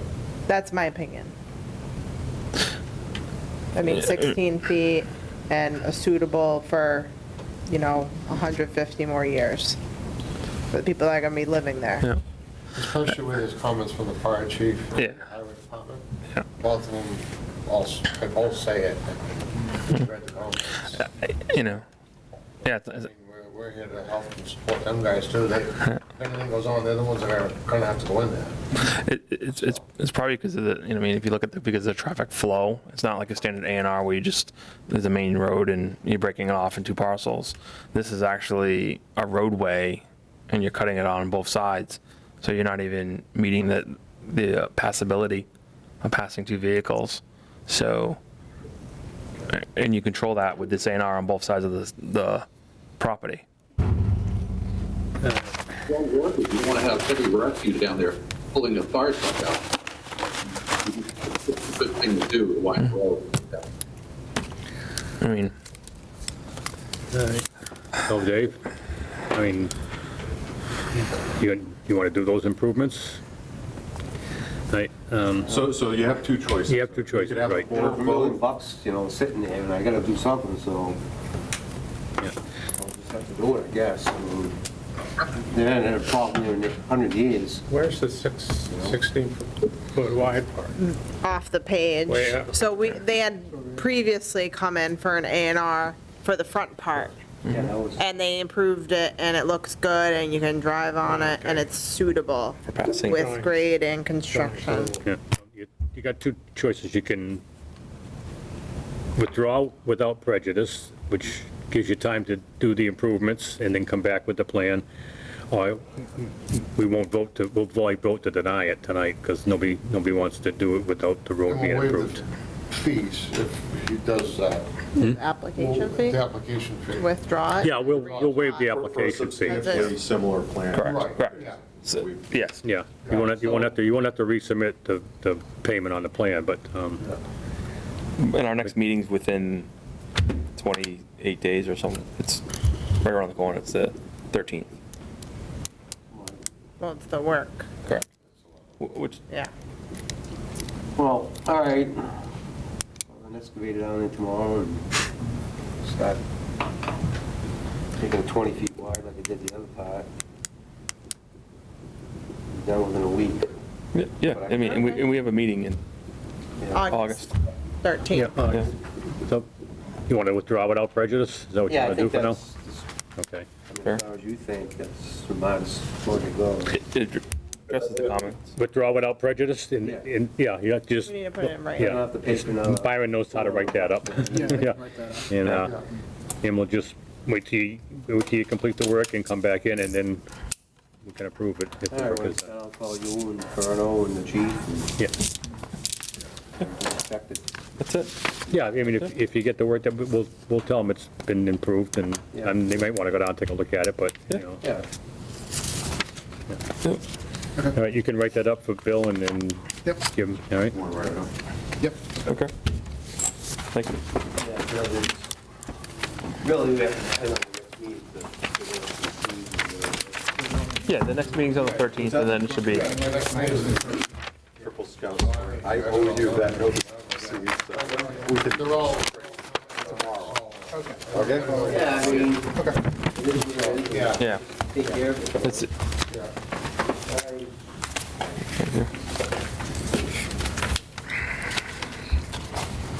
You want my agenda? Yeah, thank you. Yeah. Misplaced mine somewhere. Oh, there it is. All right, next item. Bill, did Jay see those comments before his write-up? That's for Bruce. Oh, sorry, so yeah, we'll talk about it. Yeah, okay. That's the one coming in next time. Okay, Bill, additional business, pine, sand, and stone, Bedoian. I think we have some visitors here tonight. Yeah, they've been very patient. You guys want to talk? Yep. They're sleeping. Gilboa Mountain first. Yeah, so Gilboa, Gilboa Mountain. we would like to just clear how would you describe that, Bill, the next? So basically, they were issued a permit back in 2018 for up to 10 acres area, over 10 acres. Over 10 acres. And our regulations limit their maximum area of disturbance to 10 acres. Yeah. So they invited me up, I took some photos that are up there on the screen, and you'll see these areas. Believe it or not, they're loamed and seeded, but they're brown because it's been kind of dry. This area is still green. So they did loam and seed and restore areas around the perimeter, got some vegetation going, and in a small flat area. This is the area that was a little rough. But the idea is they're going to proceed to excavate into the next phase, which that's about 3 acres, I guess. That's what Murray told me anyway. Yeah, so Where is this? the intent is, Where? This is Gilboa Mountain across from Dunkin' Donuts on Lackey Dam Road. Oh, it's not written in the description and information below. Yep. So, So it's owned by Mary Bedoian, Yeah. but operated by Pyne. yep. Okay. And it's Which adjacent to letter? the mill. Yep. Which letter is this? It's No number letter? 1. additional Yeah. business. Yeah. Observation? Which letter is it from them? I don't know if you have a letter. Yeah, actually, I think you do. 619, right? This is permit number Yep, 619. 61918. Okay, Yep. Yeah. Yep. okay. Okay. So they're just basically updating the board. Really, I don't know that they need a formal action from the board because they're complying with the decision. Okay. Proceeding with trees. Yeah, our I get intent that. is to, really, we don't need to get into that gravel powder this year, but we need to clear it because we're cutting off our access. So that's really where we Makes sense. store it, so we need Okay, to so comply. proceed. So I guess, you have to comment that, yeah, the restoration thus far looks adequate, so they can proceed. Yeah, Okay. That's the first one. looks good. That look good to everybody? Yeah, Okay. clean. Where's my agenda? There we go. Why don't we take that last? Okay. Then the next one is number 3, Sleepy Hollow Subdivision. Yeah. Yeah, so the hope there is, I don't know if you have pictures, Bill? I do. Sleepy hope Hollow. there is we've restored it, Yeah. with the exception of the grass strip areas on either side of the pavement, Mm-hmm. with the hope of being able to close out the earth removal permit. We've graded it essentially to the... I think I emailed everybody Yeah. the video, actually. Yeah, I know, I saw the video. If anybody watched. Yeah, I couldn't figure out what the brick in the road was, in the middle of the road. I don't know. I don't know if I got I that. picked it up. I know, you picked a brick up, and I'm trying to figure out what you like. Extra. What we're hoping to be able to do rather quickly is close out the earth removal permit. Bill posts a subdivision bond. Yep. My esteemed colleague, Yep. Jim Pyne, would then post a bond, and then he could proceed to be a subdivision. So, to that end, there's two things that I'm looking for from the board tonight before the next meeting. Okay. The first is the authority to determine, and I think you can look at the video, and they really have done a good job on this project with regard to the restoration. These are building lots that they're going to sell. Right. Okay? Yep. So I'm fairly comfortable that we can authorize the release of the surety with Ernie signing off on behalf of the board. I'll need a vote on that. Okay. Sure. Clear surety. The surety for the earth removal. This is for Sleepy Hollow. Yeah, Sleepy no, Hollow. all right, just for the record. That's why. Minutes. And at the same time, establish a value that they agree with for the road surety. Yeah, okay. So that we can have that in place prior to your next To the- meeting. yeah, We can okay. Continue on and start marketing lots and that sort of thing. Makes sense. Board, you comfortable with that? So moved. Yep. If you need a vote? Yes. You need a I'll vote? need a vote. Yep. And both Both of separate. these things should authorize the chairman to sign on behalf of Yes. the board prior to the next meeting. With giving Ernie authority to sign off on these two items, so moved. Second. Yep. Motion made by Mike C., seconded by Tracy. Roll call vote. Tracy Sharkey, aye. Mike Greco, aye. Les Stevens, aye. Mike Swicker, aye. Jake Schultzberg, aye. Aaron. Aaron? not with us? Aaron, you with us? Wait. Drop. Aaron Sokrata. There you go. All right, Aaron, thank you. All right, that'll take care of that. Thank you, board. Okay. All right, next one, Bill? And then the last one's Glen Street. So, Andy? Yeah, so I didn't go with Murray and Bill, but it sounds like that flat area up back is a little sparse, so we talked to Dolphin, they had put a special pasture mix out there or something for the horses. They don't have the horses out there, so we've asked them to receive that. I don't know what else you had, Bill. No, really, it's not quite vegetated enough, and I'm a little more sensitive to this project for two reasons. It's a residential house that someone's living there, and it's adjacent to our public water supply. So those two reasons. I was a little surprised to see on this photo 8 that we have this infiltration structure over there. They put that in on that driveway. Yeah. That's not, there's no pipe out of that.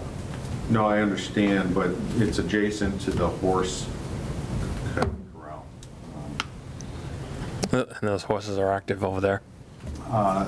And so, so I see stuff like this photo 12 here. Those photo 13 are the washout areas from last time. This is the berm on the back end, which, is in probably the worst shape of the site. We'll Yeah. receive it. They- Yeah. When was that taken, Bill? These taken? Last week. Last week? Okay. No, just clarification. Looked really good until the drought came. Yeah. We gotta. Because I went by and took a look, and it was coming in good till the drought came. Is that adjacent to a solar farm? Is that the solar farm over at, No. that's off of 6? Yeah, Gilboa. Yeah. Gilboa? Okay, that's the back end of that? Yeah. Yeah. Near the edge. That's pretty wild. It's like my front yard. Are you comfortable with that, Andy, to going a little, getting some vegetation going a little bit more? A little more water. Too bad we didn't see it before all this storm. Right. There's a well right there you can tap into. All right. Yeah. We'll see you in the fall. Yeah. Yeah.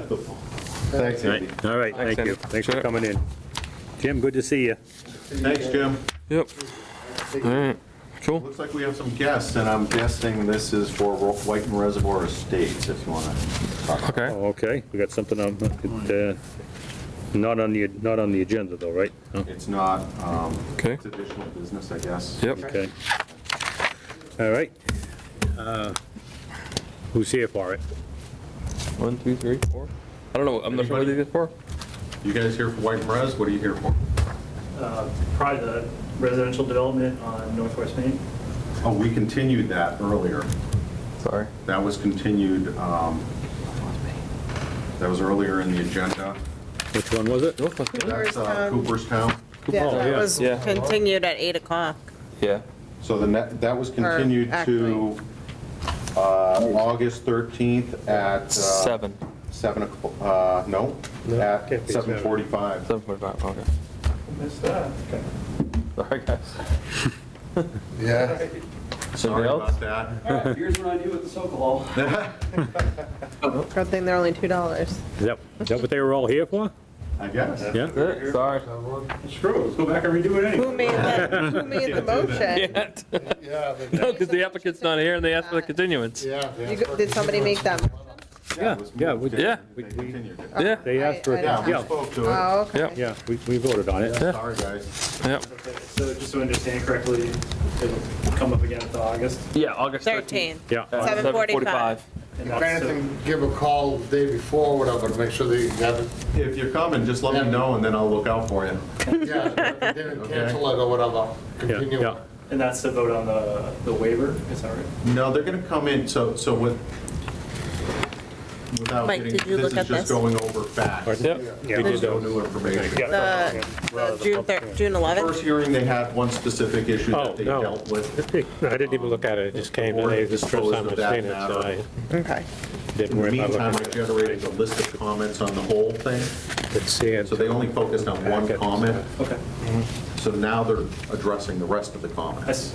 And they haven't finished that, so that's why they requested a continuance. Yeah. The agenda minutes are online and on YouTube, so you can watch the meetings. Yep. Check out the agenda to get caught up to speed. That's mainly it.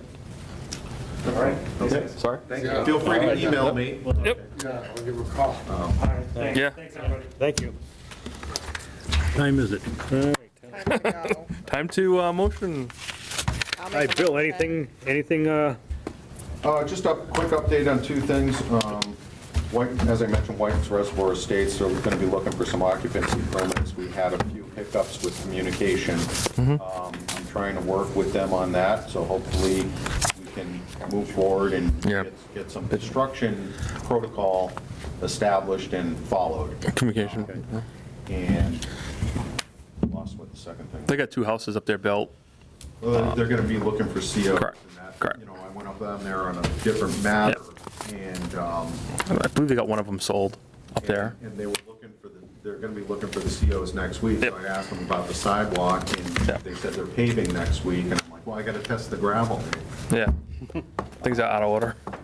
Yeah, so now they're giving me more detail than probably they're used to, so Fair enough. that's good. I'd rather more than not enough. Nope. all right, anybody else on the board have anything? Don't leave, on that. we gotta sign the Mylar and the Yep. plans before. The TBD, private ways, Can I have the what's that Mylar? all about? And the, Oh, that's a remnant from a past Yeah. meeting. We were just talking if we had to do something with regarding any regs regarding private ways. Yeah. I don't know. There's probably a couple of these that we could. You need the other pen? no. Anything else we need to, Yeah, all those things, it's just in case they come up. yeah. Well, COVID cut. This is, Well, also if they pop up in a discussion. It's actually not bad for us to keep them on the grab a Sharpie or something, maybe? futures Not or working? TBDs. No.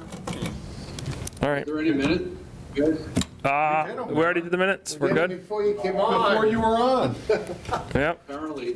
not all of them. There's still one left. Those are magic pens, too. Didn't do 611. That one working? Yeah. Kind of. This sign? Did 515, 527. All right. What are we signing here now? Let's see. Oh, member this is our member signature? Yes, you need to sign Yep. that. So when you sign this, sign it the way you're gonna sign everything else Yeah. while you're on the Don't planning change your board, same signature. Aaron, you're gonna have to remember to sign this, okay? Will they let me in the town hall? We will. Okay. Yeah. The birdhouse is coming along pretty nice. They're moving along that. Birdhouse. Is this for the stamp? Yeah. The birdhouse, Depot Street, Sign it the way you the project, sign all the right over there. future documents. White House that caught on fire. Oh, Bird. They used to, I don't know, they call it the birdhouse. Oh, I didn't know that. I don't know what they call, I don't know. Ernie, you, Is that just me signing that, or is that everybody? No, I mean, if everybody's here, everybody should sign it. Okay. Ernie, Yes. the White House up there that caught on fire, what's the nickname of that? Everybody except Aaron. Ernie, what's the White House up on Depot Street? The one that caught on fire? The birdhouse? Yeah, that's the birdhouse. That's what I told Bill. I was like, Motion to adjourn. Second. yeah. Make sure you sign the mine. Roll call vote. You gotta sign your signature before you leave, Roll too. call? Tracy, you're right there. Tracy Sharkey, aye.